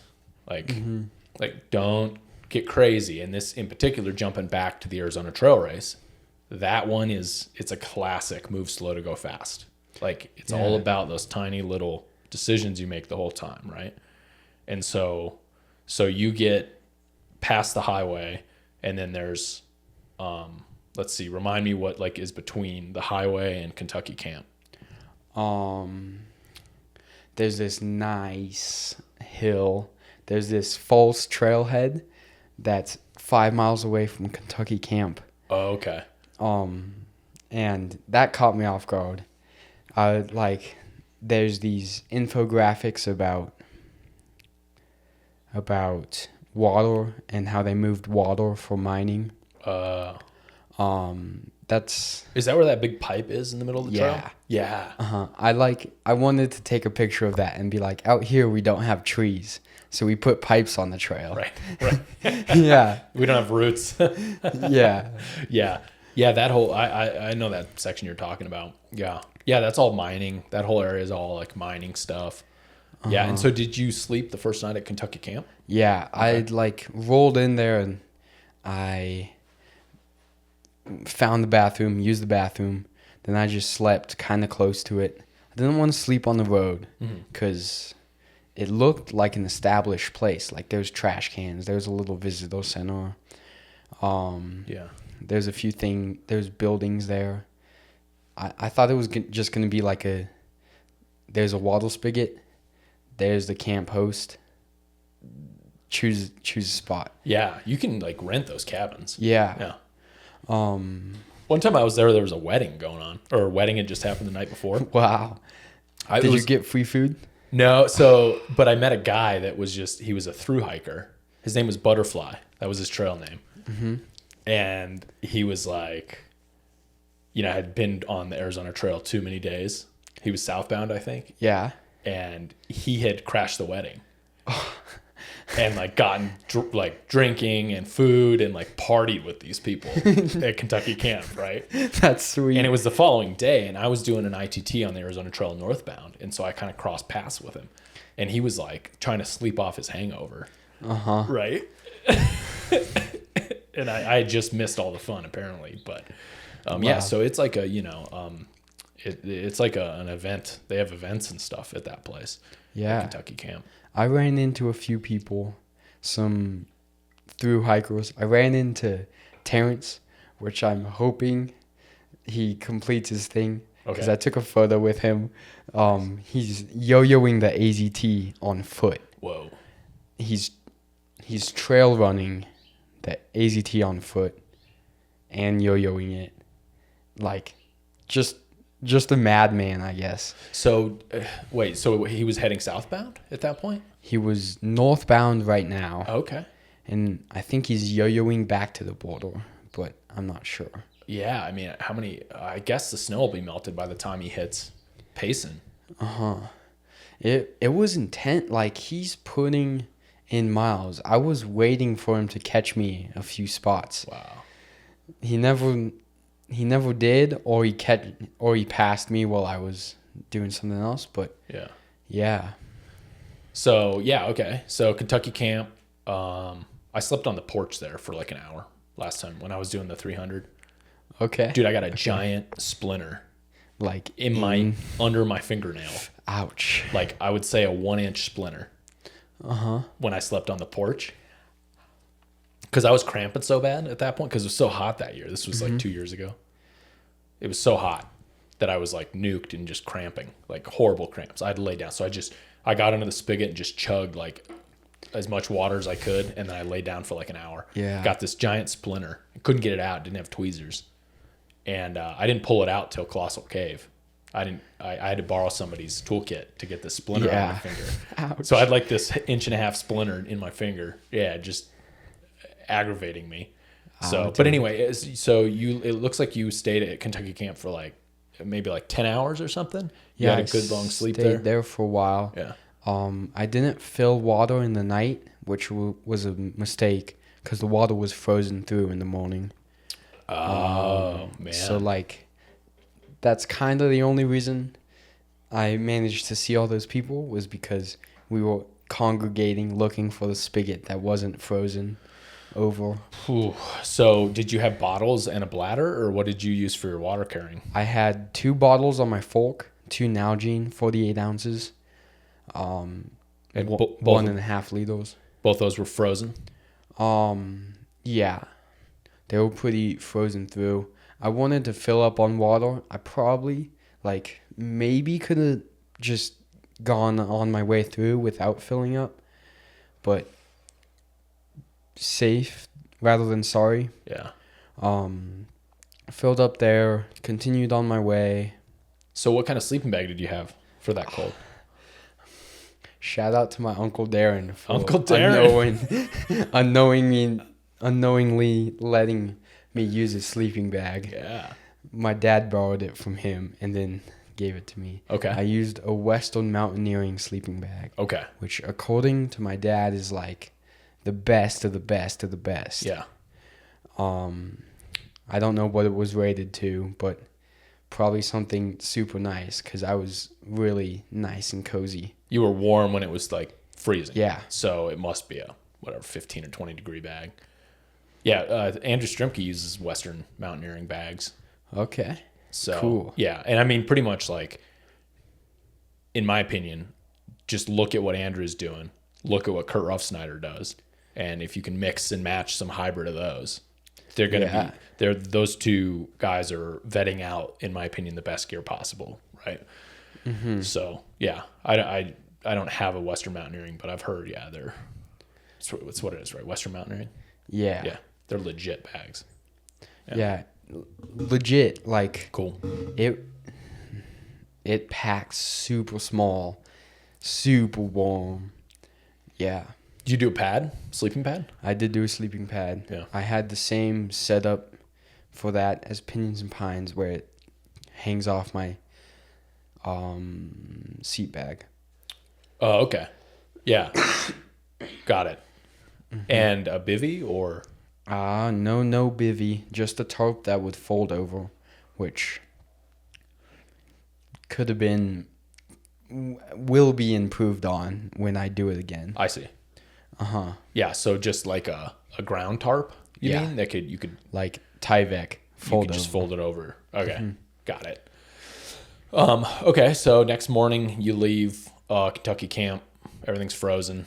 Are you feeling like, do you get like nervous, like I would say scared? I get sometimes scared that first night. Like I'm nervous, I'm anxious, I'm going into the darkness. Did you feel any of that first night? I was kind of nervous. Not really though. Like I'm on my bike. I don't have to go to school tomorrow. There's like, I don't have any assignments. Like, yeah, it's a simple life. I don't have to go to school. You don't have to do those stupid dishes. Yeah, I don't have to do the dishes. Those pesky dishes. You can just eat right out of the package. And I have a dishwasher too, so I don't even have to do very much. I just have to clean them off. Yeah. Right. Yeah. Okay, cool. Well, that's cool. Like that you don't get that fear. A lot of people get that fear, right? It's scary. I mean, you're like out by yourself in the dark, in the cold. It's very vulnerable. Yeah, I did. Like, I got out of my sleeping bag and I was cold instantly. Yeah. I put on all my layers as I got out of my sleeping bag. Yeah. But yeah, I kind of seeing those people, it was fun. Yeah. Yeah, that definitely makes it less scary, right? Mm-hmm. So then up to the Magic Gate. The Magic Gate. The Magic Gate is like this legendary thing, apparently. I don't remember exactly where it is, but it's like after you climb up out of Kentucky camp, there's like a gate. And I don't even remember it when I did it. But it's where like the fun, fast, flowy downhill starts, like almost all the way into Tucson, like onto the Cerrito Road and onto the interstate. Allegedly. Yeah, I don't remember it either. It must be a hallucination. Live in maybe. Magic land, bikepacking land. It's a good chance. Yeah, so that was your second day, right? So you got out of Kentucky camp and you made it to like Colossal Cave, like you passed the interstate, there were train tracks, right? Saguaro. Anything notable during that section? So on my spreadsheet, I had Colossal Cave Cafe as being en route. Mm-hmm. Wasn't en route. I met a group of 12th graders from Minnesota who were doing adventure on their spring break too. Oh, cool. And yeah. Bikers or hikers? Hikers, yeah. They introduced me to a ramen bomb, which only to be had while backpacking. Ramen plus instant mashed potatoes. Oh my God, that sounds amazing. Yeah. A ramen bomb. So why only backpacking? What? So you said only exclusive to backpacking? Yeah. Yeah. Okay. Like, don't have it at your house. Okay, I see. Yeah. But bikepacking, you could. Yeah. Outdoor adventuring, it's fair game. Why not have it at your house? One dude was like, I had it at my house. It was disgusting. Okay. I see. So the levels to like what tastes good. Yeah. I don't know. It Change. sounds really good. And Dude, in college, I had some interesting mixtures of ramen. I can tell you that. That was all we ate. That Yeah. was the classic story. And you would get creative with your ramen just to, have something different. I like ate up straight up ramen and a sauce packet on day 4, I think. And maybe day 3. I don't know. And it was disgusting. Yeah. I am always going to soak my ramen however I do it. Oh, you just like crunched it? Yeah. You just put it right in? Yeah. Like eating like sunflower seeds with the shells on them still? Yeah. Yeah. It was So, Cruz's big words of takeaway. wisdom. Don't do that. don't eat raw ramen. Yeah. Like if you have any water, Yeah. just soak it. Yeah. It's worth the like 10 or 30 minutes to let it soak. Yeah. Like I let it soak because I have school and I tested out cold soaking my ramen in a water bottle at school. And at school makes me real hungry, but it was good at school, so it's got to be better on the trail. Yeah. But I tried just eating it plain. No go. Cold soaking works. Fair enough. Amazing. Fair enough. Unless you're rationing water and you don't really have a choice. So Yeah. that's my thought. You're still going to drink the water, but now it's in your noodles instead of in you. Yeah, I guess so. Yeah. I mean, that's why I always avoided like dehydrated meals, right? Because it just uses extra water. And when you have to carry water. That's a good point. Yeah. It's just tedious, Like I quit bringing a stove. Like early on when I started bikepacking, I would bring, because I used to backpack, and I'd bring all that stuff that I used to backpack with, thinking it was the same process. Yeah. And then I kind of like learned about like bikepack racing was like, only carry what you bring need. different stuff for different things. Yeah. Like I don't carry a stove either. Yeah. I carry a stove when I'm backpacking. Right. If I'm doing like a casual, like a touring trip, I'll carry a stove bikepacking for sure. But doing way less mileage per day, and not just like shoving food in your mouth as quickly as possible. Yeah. So you didn't stop at Colossal Cave, or you like hunted around for the spot? I stopped for water. I saw this spigot, and that's where I met the high schoolers. Was that at the Ramada thing? Like the covered where that spigot is? Uh-huh. Yeah.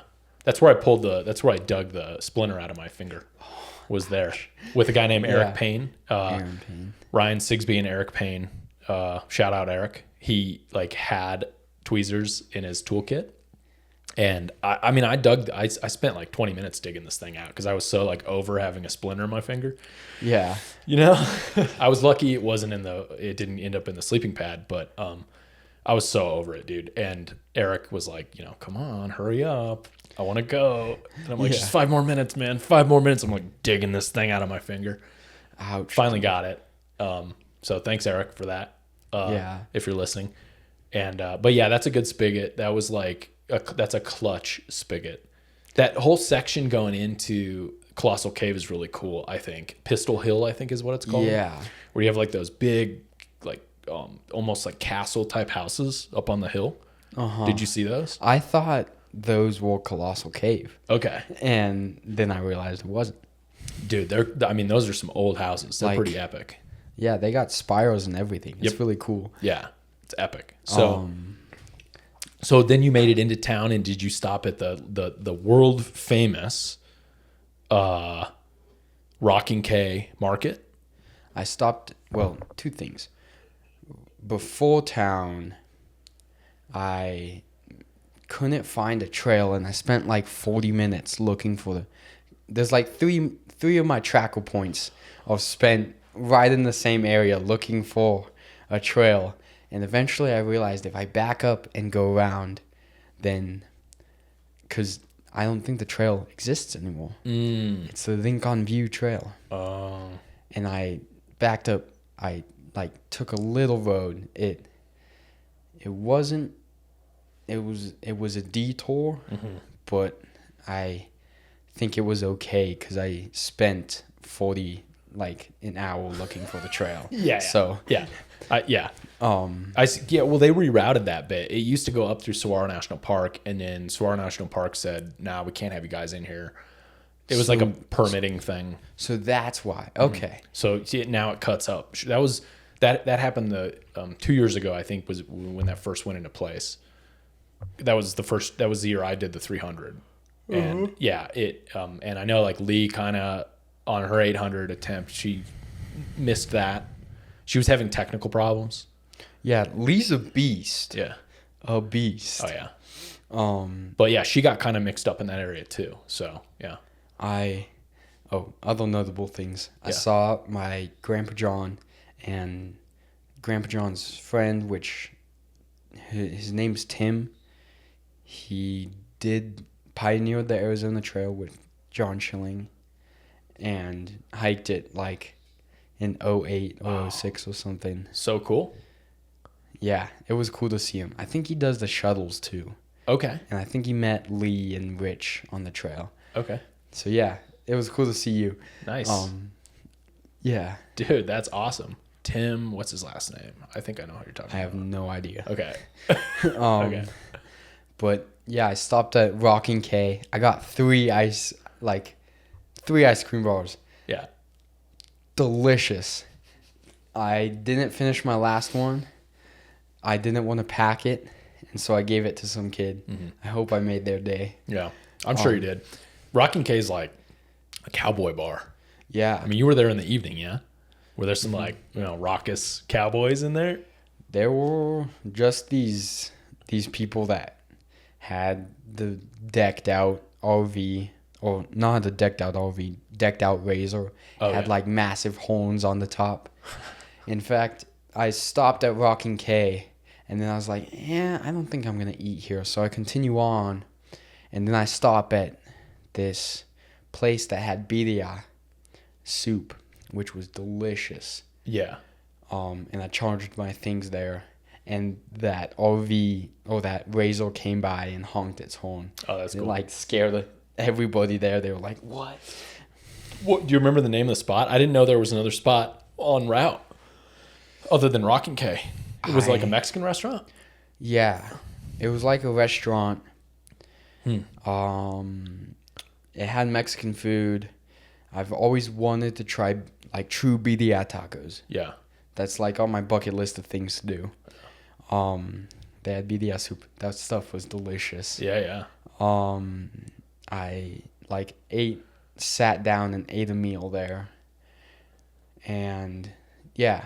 And then that night I rode 10 miles more up to somewhere on Rincon Pass. Yeah, Reddington. Right? Reddington Pass. The Rincon Mountains in Reddington. I think Reddington is that climb there. Okay. I think those are the Rincon Mountains in the background. That road is Reddington Road. Yeah. Yeah. Yeah, and then camped there somewhere, just like side of the road or something. Yeah, just camped in a good spot. Yeah. Cool. And then let's see, third day. So then you might have, you got up early yeah, if I remember the track leaders correctly. So like 3 a.m. or something. I was on route at 3 a.m. Dude. That wasn't intentional. I was trying to make up for lost time by waking up and starting late the day before. And I was like, kind of woke up from like needing to take a pee or something. Mm-hmm. And I was like, okay, next car that passes, I'm going to go. And a car passed at 3 a.m. So I packed up and I went. Yikes. And I saw a fire up, somebody was having a campfire. Weirdest things happen at 3 a.m., dude. I saw a fire first of all, who's driving at 3 a.m.? Yeah. Who's having a campfire at 3 a.m.? I don't know. I thought it was Terrence that was having a fire, and I was like, oh, maybe I'll see him. No, it wasn't. Yeah, some of those Arizona roads, dude, you got to be you got to be cautious, because people do weird stuff in the desert at night. Yeah. Indeed. Most people are just doing their own thing, but I don't know. It was freaky. So. But I saw these towers, might have been Summer Haven towers, and I kept circling around those. They'd always be to my north, but northeast, northwest, so on and so on. And those were kind of like my mile marker until the sun came up. Yeah. Yeah. So yeah, you start to do, there's like some pretty fun chunky down where you go into like Chivas Falls area. Yeah. And then you keep going east and you hit like Italian Trap Tank, I think. And that's where it starts to curve and turn around. Yeah. Right. And then at that point you reconnect with the single track with the Arizona Trail. Yeah. Right. And, yeah. So, and then you it's like a big loop basically. It's a big loop. And then you hit the Molino Basin climb. So what time, like sun was up by then? Sun was up by then. Okay. That was hard. It took me by surprise. And I knew it in my head. I knew that wasn't like that wasn't even mentioned. That's not part of the lemon push or anything. Right. That's hard. Like I can't ride my bike up. I can't, like I would, without the bags or anything, I would be trying to hop my bike up. Yeah. And It's just an appetizer. yeah, it's an entree. Yeah. And then I ripped down the other side and used bathroom at Molino. Is it Molino? Yeah, I think that's the campground. Oh. Yeah, the Molino, where it crosses the road. Yeah. Yeah. And then you go up to the to that camp, the Gordon Habayashi Yes. prison camp, they call it. Yes. I went up there. I rode. That was fun. I sat and I watched this truck like pull in, basically turn around in this super small area. Like this big semi truck. And it was cool to watch that.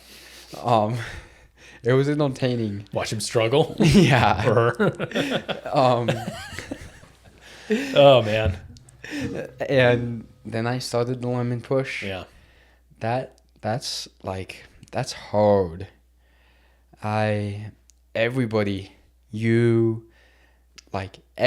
that I know that has done that So I haven't done it.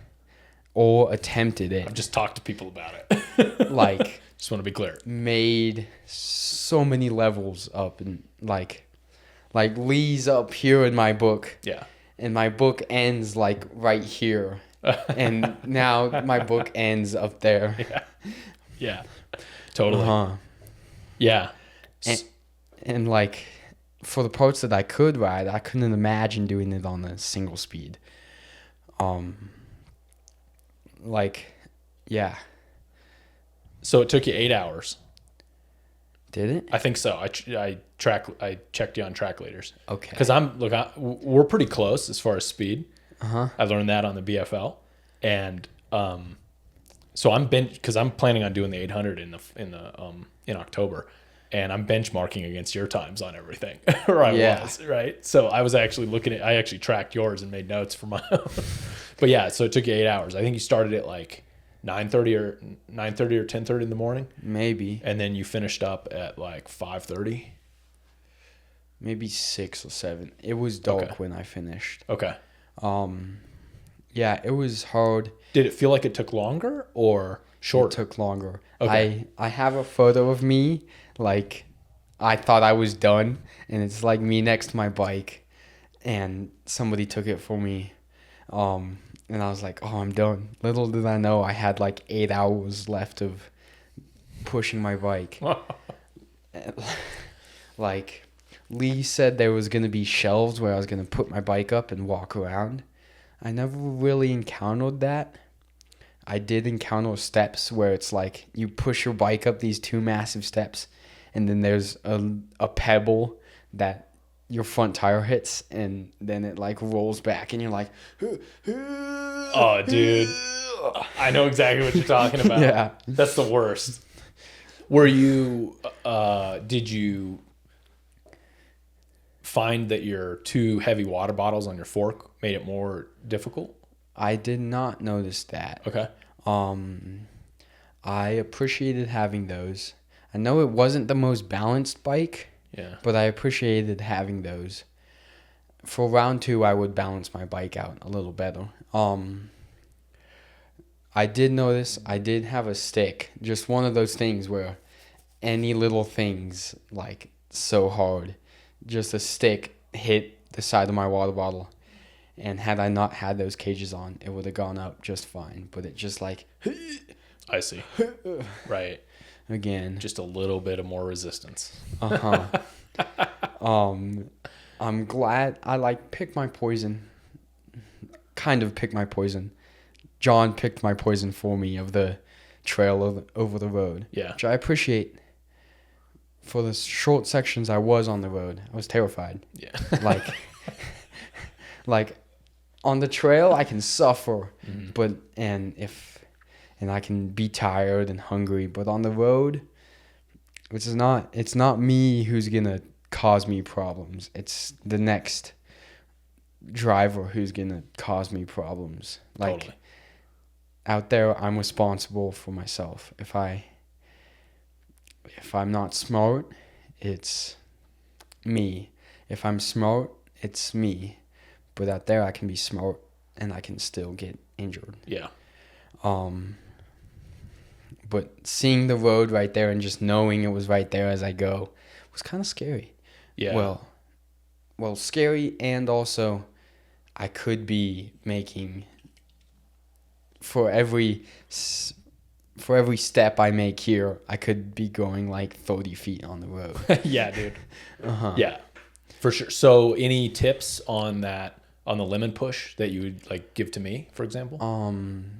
Would you do anything different next time? I would just be prepared. Everybody fights their own battles, and like, you don't know how hard that is. You can think about it. You can, like, push your bike up Flagstaff's hard trails, like private and these other trails, but they'll prepare you. You'll get the gist. You like people will hate you if you push your bike up those trails. Don't do that. Don't do it. They're downhill only trails. Yeah. Private reserve in particular. But like that gets you, you're putting your bike up. You're stepping up these steps that normally you're like, Yeah. and just know that it's going to be harder than what you think. Yeah. Know that like, you're going to false summit plenty of times. I false summited a few times, and I had a real false summit where I crested through this pass, and I thought Summer Haven's going to be on the other side, but it was just the trail wraps around the mountain. Yeah. Yeah, watch out for false summits. Okay. Yeah, don't get your hopes up. Yeah. It's funny how, like, time really... How time... Yeah, go ahead. Don't... Sorry for interrupting. No, it's okay. But don't put your hopes up. Or... Hope is kind of some of what you got there. Right. But just know that may not be it. Because it's demoralizing when you reach your point and you're like, oh, now I gotta go there again. Yeah. It makes it feel so much longer. Mm-hmm. Yeah. Yeah, it sounds like so my strategy is going to be like, settle in, buckle up. This is going to be a 12-hour thing. Get comfortable. It's going to be a lot. Like, yeah. You will be like, oh, I'm done. There's no way. Then you open up and there's more. Yeah. And, another thing. The trail sometimes switchbacks. Okay. If there's a trail sign and you're like, my thing says to go up this way, the trail could be behind you. I took a wrong turn, and I was like walking down these super steep switchbacks, and I was like, wait a minute, the trail goes up behind me. It switchbacked right there, and this junction, instead of going straight, I should have switchbacked up. Yeah. And ride what you can, ride what you can't. Or, like, there were parts up there that I would have ridden had I been fully aware, but I was cooked, for lack of a better word. Yeah. Right. Yeah. Okay. Good to know, dude. Yeah. Schilling has described that as like the mental prep, the mental prerequisite for the Grand Canyon portage. Yeah. In particular, like, so everything you're saying is like a smaller version of what's required to do that portage. Yeah. Like just settling in, being ready for the long, don't, get your hopes up that this is going to be fast. Yeah. Because the portage is, the fastest folks are doing it in 12 hours or something, 12 something, I think. I'm not really sure. I think, yeah. So yeah, and those are like just the fastest folks that don't, So, interesting. So you get up to Summerhaven, you stay up there, and do you camp, or I was get a cabin? Right before that, I stayed in the cabin, but I had my dad came out to see me. Oh, cool. And could be against the rules. I had been thinking about him a lot. Yeah. And my parents and my grandparents, and it was awesome to see him. I wasn't at the top yet, but I saw him, and I heard a whistle, and I was like, "There's no way that's my dad. He's at work today. There's no way." Or I think he was supposed to be out. I got in my head that he was at work, but it was the next day that he went to work, and then I heard and then I responded to that whistle like "Kaka," and I was like, "No way." And then I see him, and I'm so excited, and I'm just slowly pushing my bike towards him, and he takes this photo of me, and I was going through, and I saw that photo, and I was like I am destroyed in that photo. I am wrecked. Like my face is emotional. It's I can't wait to see it. destroyed. I hope I get to see it. I can show it right now. I'll put it on the beginning. Okay. For the listeners. Yeah, that photo is.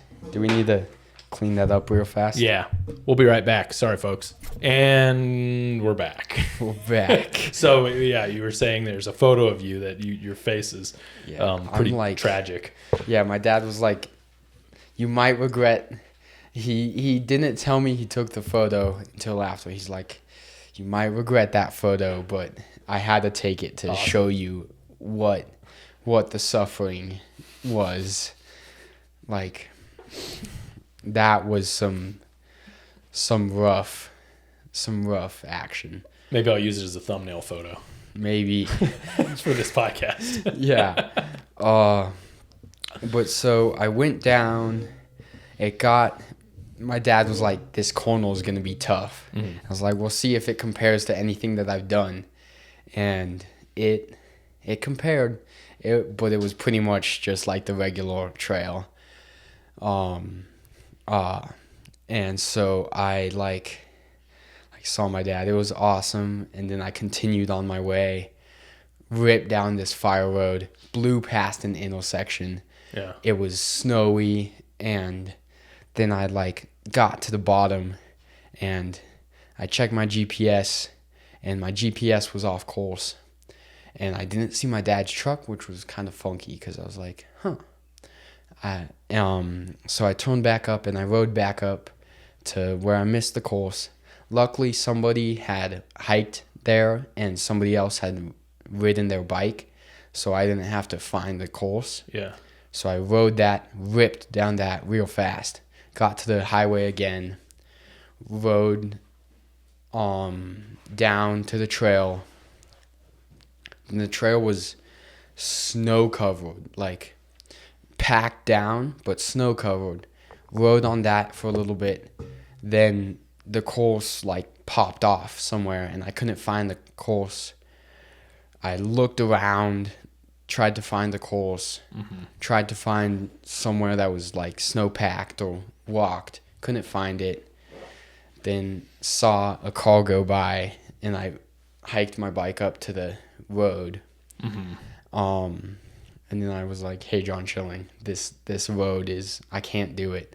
It's the trail's like snowed in. Right. And he gave me the okay to do the road. So I did the last 2 miles on road into Summer Haven. So is that the part that crosses over and does Sunset Trail, I think? I think so. That comes right into Summer Haven? Probably. Okay, so that was all covered and packed in. Impassable. Sunset. Impassable. Yeah. Okay. Which impassable, different definition. Impassable on a bike. Yeah. Or pushing my bike. Right. All right. Yeah. Stayed in a hotel at Summer Haven. Yeah. Got those robes. I had never been in a hotel that had robes before. Bucket list item. Yeah, check off. got to wear a robe. Dude, have a shower and do a robe. Uh-huh. Oh, it living the dream. Yeah, Cruz. It was pretty sweet, dude. I like stayed in there, put my bike in the shower so it wouldn't get all over, get muddy. Yeah. Took a shower. Yeah. Which disrupted my streak. But you're no shower streak? Yeah. How many days were you on? Only on like day 2. Oh, okay, you didn't do any extra bonus days before that just to get extra grimy? No. That's another bonus. No. In my head, it's a bonus for a little bit. Is not having to take a shower. Yeah. And I say that being a teenage boy. Yeah. But took a shower. That was really nice. Saw Summer Haven. It was cool. My grandma had told me that she and her family had spent time in Summer Haven. Nice. Yeah. Nice. Yeah. It's a pretty cool little place. So did you resupply there? Did you get more food at the store? I did resupply. I missed the closing of the store by 30 minutes. Yeah. But the next morning, the store opened at 10. Yeah. But the breakfast bar opened at 7. So I bought some scones, some cookies, a yogurt parfait. Hey, that's a good tip, man. 7 a.m. for the breakfast bar? Yeah. Is that at that restaurant that's right there? Yeah. Okay. It's at Beyond Bread. Yeah. They had this, I forget what it's called. It was like a pie. It had egg and bacon and what's not. Yeah. Dude, that's a great tip because that resupply is notoriously hard to hit. And if they have something that opens at 7, because when I did it, I actually waited. I left late out of the prison camp. I slept at prison camp and I slept in so that I could, because I knew I was going to miss the 10 a.m. resupply. So if I, in hindsight, if I would have known there was a 7 a.m. one, I could have gotten a couple extra hours. Yeah. Like everything expensive there. Yeah. Like For sure. super expensive. It did make me think though, because when we go on family trips, everybody's soul gets whole scone, Lulu gets whole scone, I get my scone, Finian, all my cousins, Hazel, and some of us get like something else as well. Just how fast that adds up. Yeah. Yeah. There goes there goes our savings. Yeah. That's bikepacking. There goes everybody's savings. Yeah. So did that. Shredded down the backside. Shred time. So much fun. Dude, I was thinking about you on that. I was like, I bet he's having a blast down that Yeah. thing. I got up. Oh, one more tip. When after you hike, remember that you can ride your bike too. Because I got in, because I came down, I got to the bottom, and then there's this super mellow trail that I totally could have ridden if I wanted to. But in my head, I was like, I gotta hike my bike. I gotta get off my bike. I gotta hike up this. When in reality, I could have just ridden my bike up it. Totally fine. So you were just becoming programmed into every time there's an up, you got to get off and hike? Yeah. Is that what you're saying? Because with Mount Lemon, every time I couldn't I I see. I could maybe like get my front tire and my back tire up the first step. Yeah. But then that's it, and I'd have to get off and hike my bike up. Right. So you just got so conditioned to being efficient by just getting off and hiking. Yeah. That so you're saying you did that on the lemon push up. So after you pass Summerhaven and after you come down Red Ridge, Yeah. right? You bomb down Red Ridge, you hit that little creek, and you pass that little structure thing. There's like a old mining thing. That was right before I like passed that. I was walking. That's when I realized I could ride my bike again. Right. That's what But I stopped at the old mining shack, Uh-huh. and I was like, curiosity got the best of me. I was like, I have to go see what's inside here. What was in there? It's like, so it's kitted out for an Arizona trail night. Really? Like it's got a stove. I'm adding that to my notes, and that's a bucket list for next time. I really want to stay in there. Is there like a place to lay down? Yeah, there's these cot-like bed things. Really? Like there's a solo shower bag. There's a library. Really? There's a sign-in sheet. Is this from like through hikers have like kitted it for? Yeah. Whoa, dude. Like there's And it's not like There's private pots and property or anything. pans. It's okay. People are using it. Nah, dude. There's a crowbar holding it in. I just opened the door. Okay. And it said, I looked around. I was like, wow, this is cool. And then one of the books was open, and on the side it said Catalina Camp Library. Read Okay. at your own risk. And so that I assumed that it was like just whoever's there will take it. Yeah. For sure. That could be critical, especially if you're in like a storm or something. Yeah, that was And you miss Lemon. that was pretty awesome. Because that's only, an hour down, maybe 30 minutes down from Lemon? Or maybe 2 hours to the bottom of that Red Ridge? Maybe I'm going to go with 2 hours. Yeah. Just the trail was steep, and you had to brake so that you wouldn't lose control. Yeah. Dude, I death gripped down that whole Mm-hmm. thing. I was on some like 15-year-old XT brakes, single piston. I death gripped. Yeah, The whole time my hands were so like completely fried when I was at the bottom. I used to be a single piston guy. Yeah. And then somebody told me I had double piston brakes, and I was like, "Oh, okay. Now I'm about that full piston." I'm about that double piston. Yeah. That's funny. So wait, you said you used to be a single piston guy when you had double piston brakes? Yeah. You were just telling people you were a single piston guy? Yeah.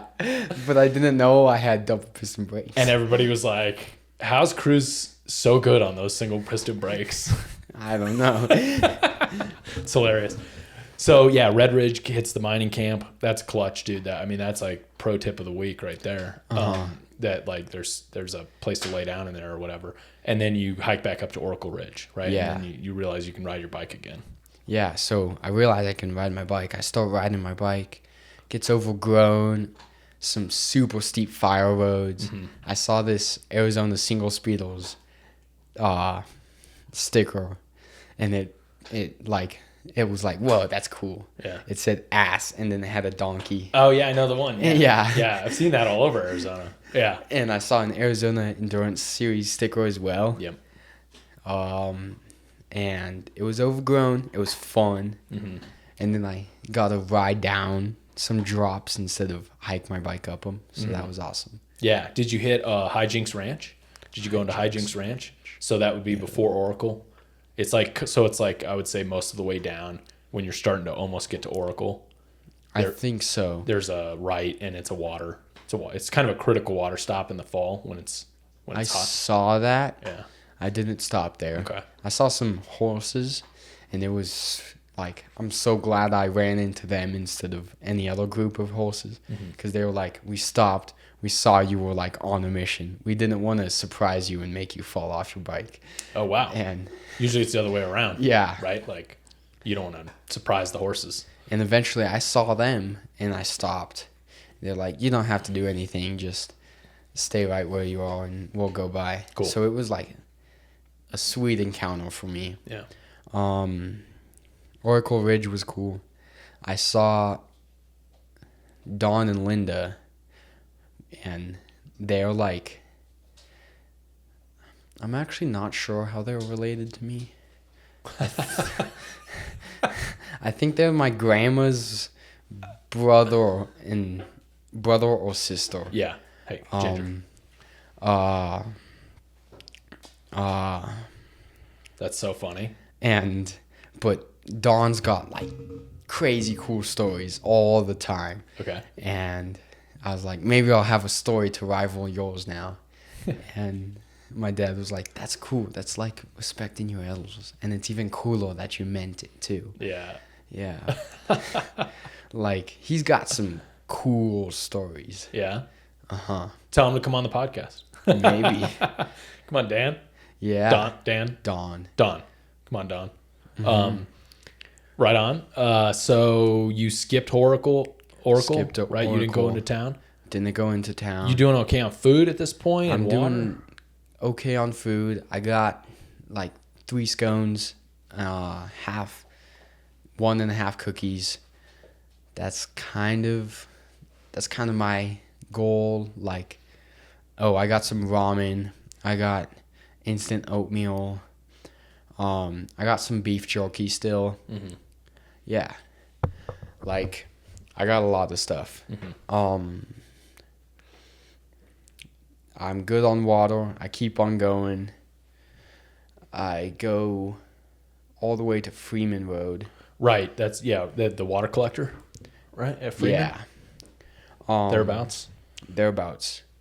I was having, like, I was riding strong, having fun, like, fast, kind of flowy trail. Yeah. But I was having, like, quitting feelings in my mind. Oh, really?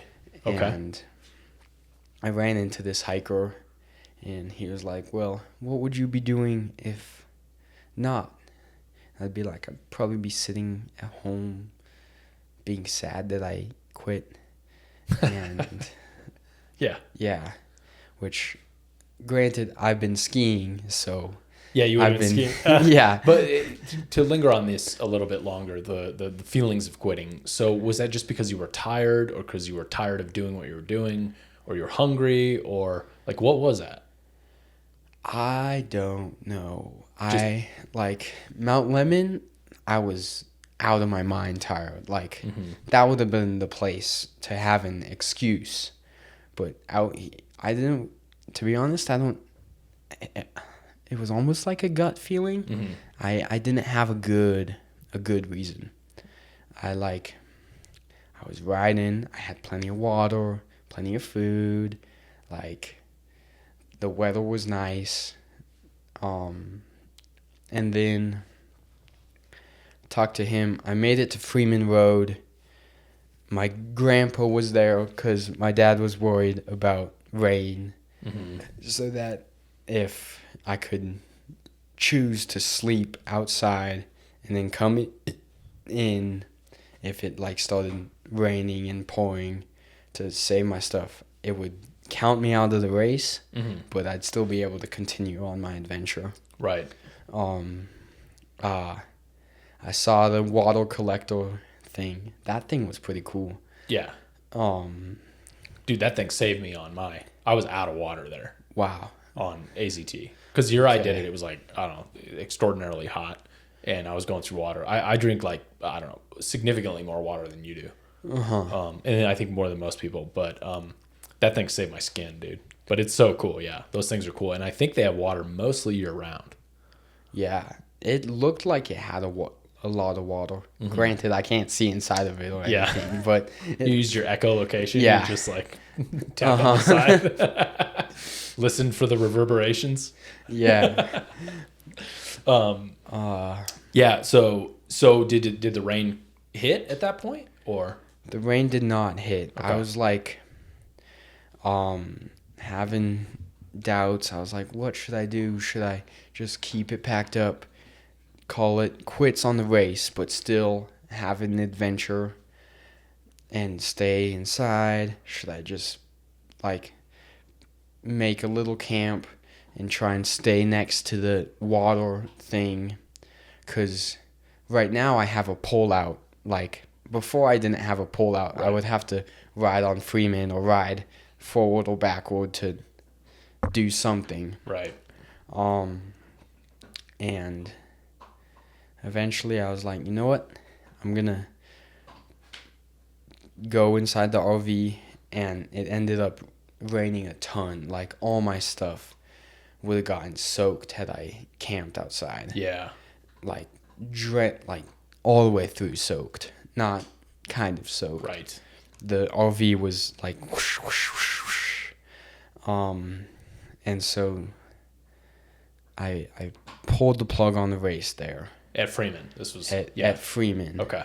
I was still in it for the adventure. And I woke up that morning. I rode 30 miles, and I didn't take anything from my grandpa except for a bowl of chili and a PB&J sandwich. Yeah. And at this point, you're touring, though. Yeah, at this point I'm touring. At this point I'm on an adventure. Yeah. I'm having fun. Like, one door closes, another opens. I definitely want to do the legit race sometime. Yeah, I mean, dude, this is like a recon race. Yeah. So and not the bike tire. I run recon races on my back tire. But sorry. I didn't even make that connection. Sorry. I got recon race on my brain. But it's I mean, you're scouting. You like, so I did an ITT in 2020, and it was purely a scouting mission. Like, I'm just going to see, it was in the spring. And, I mean, I prefer to race that way. Like, scout it out first. Yeah, I see that. And so, like, think about all the stuff you learned, man. Like, definitely you're going to do different stuff. I learned so much. Yeah. So what would you change? Like, well, hold on. Before we go into that, like, so you made it to the ADOT yard that day? Yeah, then I made it to the ADOT yard, and I pulled the plug on the adventure of the Arizona Trail there. Right. I kind of pulled it a little bit before because I had found some trash, and I was like, I found a Mylar Happy Valentine's Day, and I threw it in my pack to clean up the forest a little bit. And yeah, so then I pulled the plug at Gila Bend or Gila River area. I forget Gila Bend's a place. Yeah. That's the ADOT yard. Yeah. Yeah. The Kearney Pizza spot. Yeah. I heard about that. Yeah. And I was going pretty slow. I had a lot of fun. I saw the gate. There's this gate where you pull it open, and it's attached to a string with a pulley system. Oh, yeah. So it closes for you. Yeah. Like, that was cool. It's hilarious. Yeah. Yeah. Cool. So, like, what would you do differently? I think next, and granted, conditions change, weather changes. Maybe I can ride this part now. Maybe I need more water. Mm-hmm. But right now, I think I would use my backpack for food as well as water. Like, I put a little bit of food in my backpack, but I think I would put more back there. Mm-hmm. I think I would upgrade my Grand Canyon portage idea with more thought. I would accept Lemon Push for what it is. That gotcha, huh? Yeah. And know that there's corners that will be taken, and just look around for the switchback. Mm-hmm. What about your nav, like your navigation in your computer? Were you comfortable with how that worked out, or? I was kind of comfortable. I tried watching your podcast about, or I don't know if it might have been a podcast. It might have been a solo thing about splitting the route. Oh, yeah, the Garmin one, yeah. And I don't know. It didn't make sense to me. Yeah. I ended up trying GPX Studio. Mm-hmm. I got like the last from Grand Canyon to the end split up and in my Garmin. Mm-hmm. But the other ones wouldn't go through. They wouldn't like. Yeah, it's a thing, man. Finding your way through that stuff is challenging. Like, just the technical side of things, right? Yeah. And, splitting you know, Andrew is a proponent. Andrew, I kind of was playing off a lot of what Andrew said on his blog about the Garmin, and he's a proponent of splitting the track. I'd rather filter a track, like to under 10K points and stuff. Yeah, but on the 800, like when you're talking switchbacks, you're not gonna have problems with that because it's gonna take points away in the middle. So the resolution, which is like how much you can zoom, how many points there are in a space, is going to be less if you filter it down. So it's always this game, you know? Like I used the 10K filtered points. Yeah. I had the full loaded, but it took like 3 different computers and to get that onto the Garmin website. Yeah. You're not going to do the 800 in one go. Yeah. It's a ridiculous amount of points. Yeah. Yeah. Like I want to learn to split my course eventually and be comfortable with that. I think that would be a good tool to have. So that's good to know for folks out there, like practice splitting and then test it. Definitely test it. Like before you do something like as big as the Arizona Trail, where it's a major consequence if it doesn't go right. Yeah. I think I would have tried to split my course further along, like made my course split, because part of the reason I missed the corner was because the switchback switched backed up, and this point was right here. This point was up on a hill up here. There's a trail that went like this, but I went like this up to that point, and definitely split the course and run that. What else? I would try and distribute the weight on my bike better. I would what? Did you have a seat bag? I did have a seat bag. Okay. I would consider, I don't know if this was a necessity, but my seat bag took my dropper push travel from this and made it like this. Yeah. I would consider getting a different seat bag. The one I have is Oveja Negra. It's super awesome. It carries a bunch of stuff.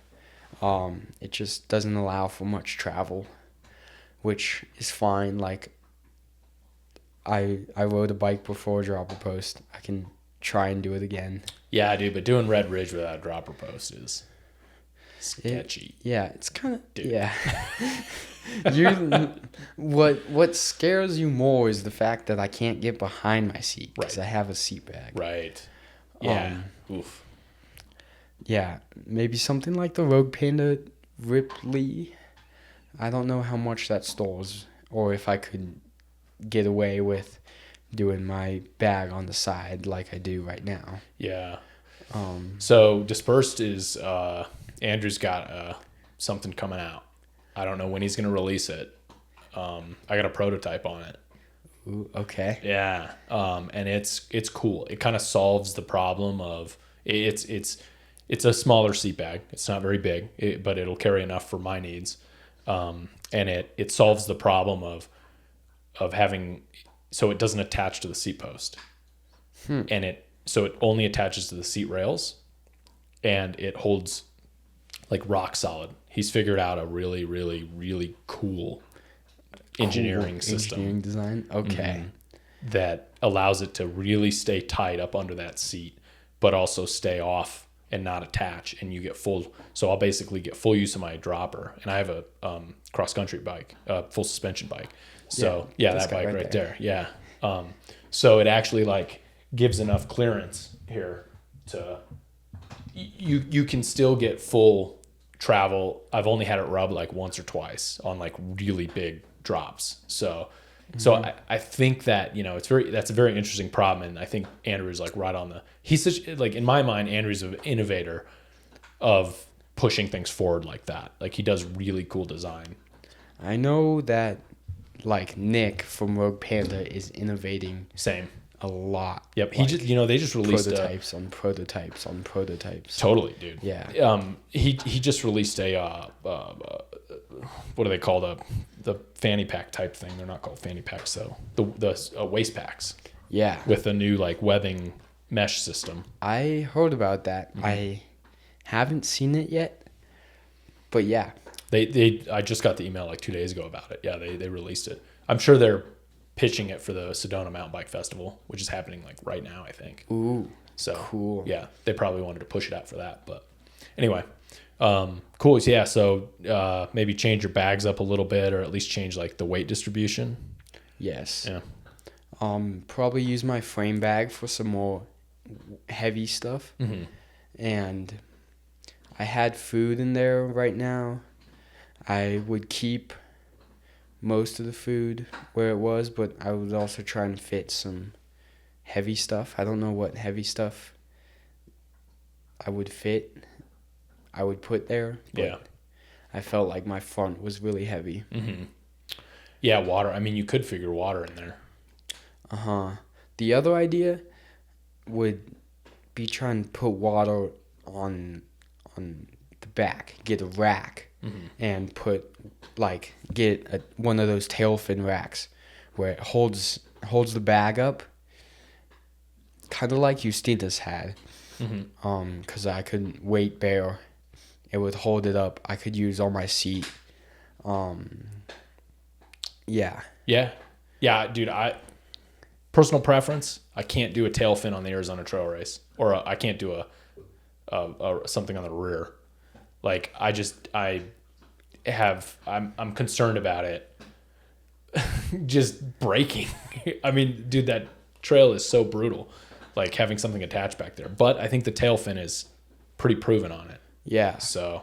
And like, I'm like kind of waiting because my dad has one, but it's not what I'm looking for. Yeah. For the lemon push, it's got bags on the side.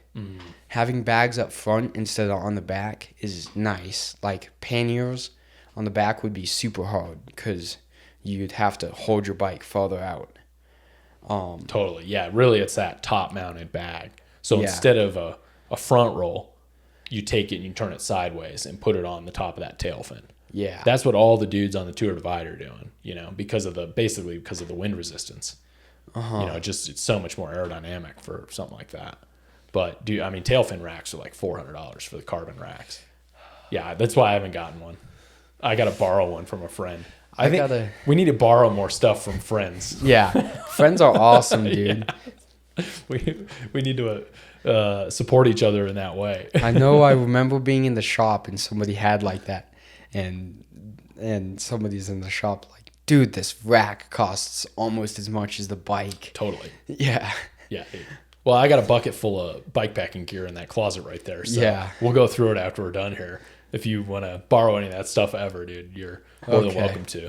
So, thank you, dude. Yeah, because I got like that means a lot. I got iterations of idea. Like I wanted to do it this way, and then it changed to this way, and I changed. So yeah. Just let me know what you need. Yeah, it's just sitting in a bin, So. I got a pretty solid. Like I like my thing. There's always something that could be improved, but I like it right now. Yeah. Yeah. Cool. Mm-hmm. Yeah. Cool, man. So, we should probably get wrapped up here. So any like final thoughts on the Arizona Trail? Kind of what's next? Are you looking forward to going back maybe at some point, giving it another go? I'm looking forward to going back. Like, I'm not ready to do any adventure right now. I'm just going to stick to riding my bike for what there is. Yeah. Sorry. Skiing. That's about it. I'm tired out for now. Okay. I'm tuckered out with big adventures right now. Yeah. Yeah, that happens to all of us. I call it the creep, where it starts to come back in. Give it a couple weeks. Yeah. You're still probably recovering, even though you're young. You're young, and you have Wolverine strength. Yeah. Recovering abilities. I do have to say though, everybody should go check out your blog from the track leader. Don't ruin it. Yeah, check out my vlog. Go on to trackleaders.com and click on the spring ITTs on the Arizona Trail Race and click on Cruz's name, and then there's a link to his blog. He's got amazing stuff on there. Yeah. Go check it out. You won't be disappointed. Yeah, you won't be disappointed. Okay. And also, we want to shout out your sponsors. That I'm going to shout out, let's see, Flag Bike Revolution. Yeah. Right, in Flagstaff. Mm-hmm. So anybody in the Flagstaff area, that's your bike shop to go to. It is. It's really awesome. Your sponsors were also your amazing parents and Trail Magic. And what I mean, I don't know if there's a company called Trail Magic. If there is, you should sponsor me. But Trail just Magic like LLC. Trail Magic. Yeah. You should start your own. Like Pinyons to Pines, I had a Garmin that I had found on the trail. Oh, okay. Or like I found AirPods today up at Snowball. Really? Those are mine now.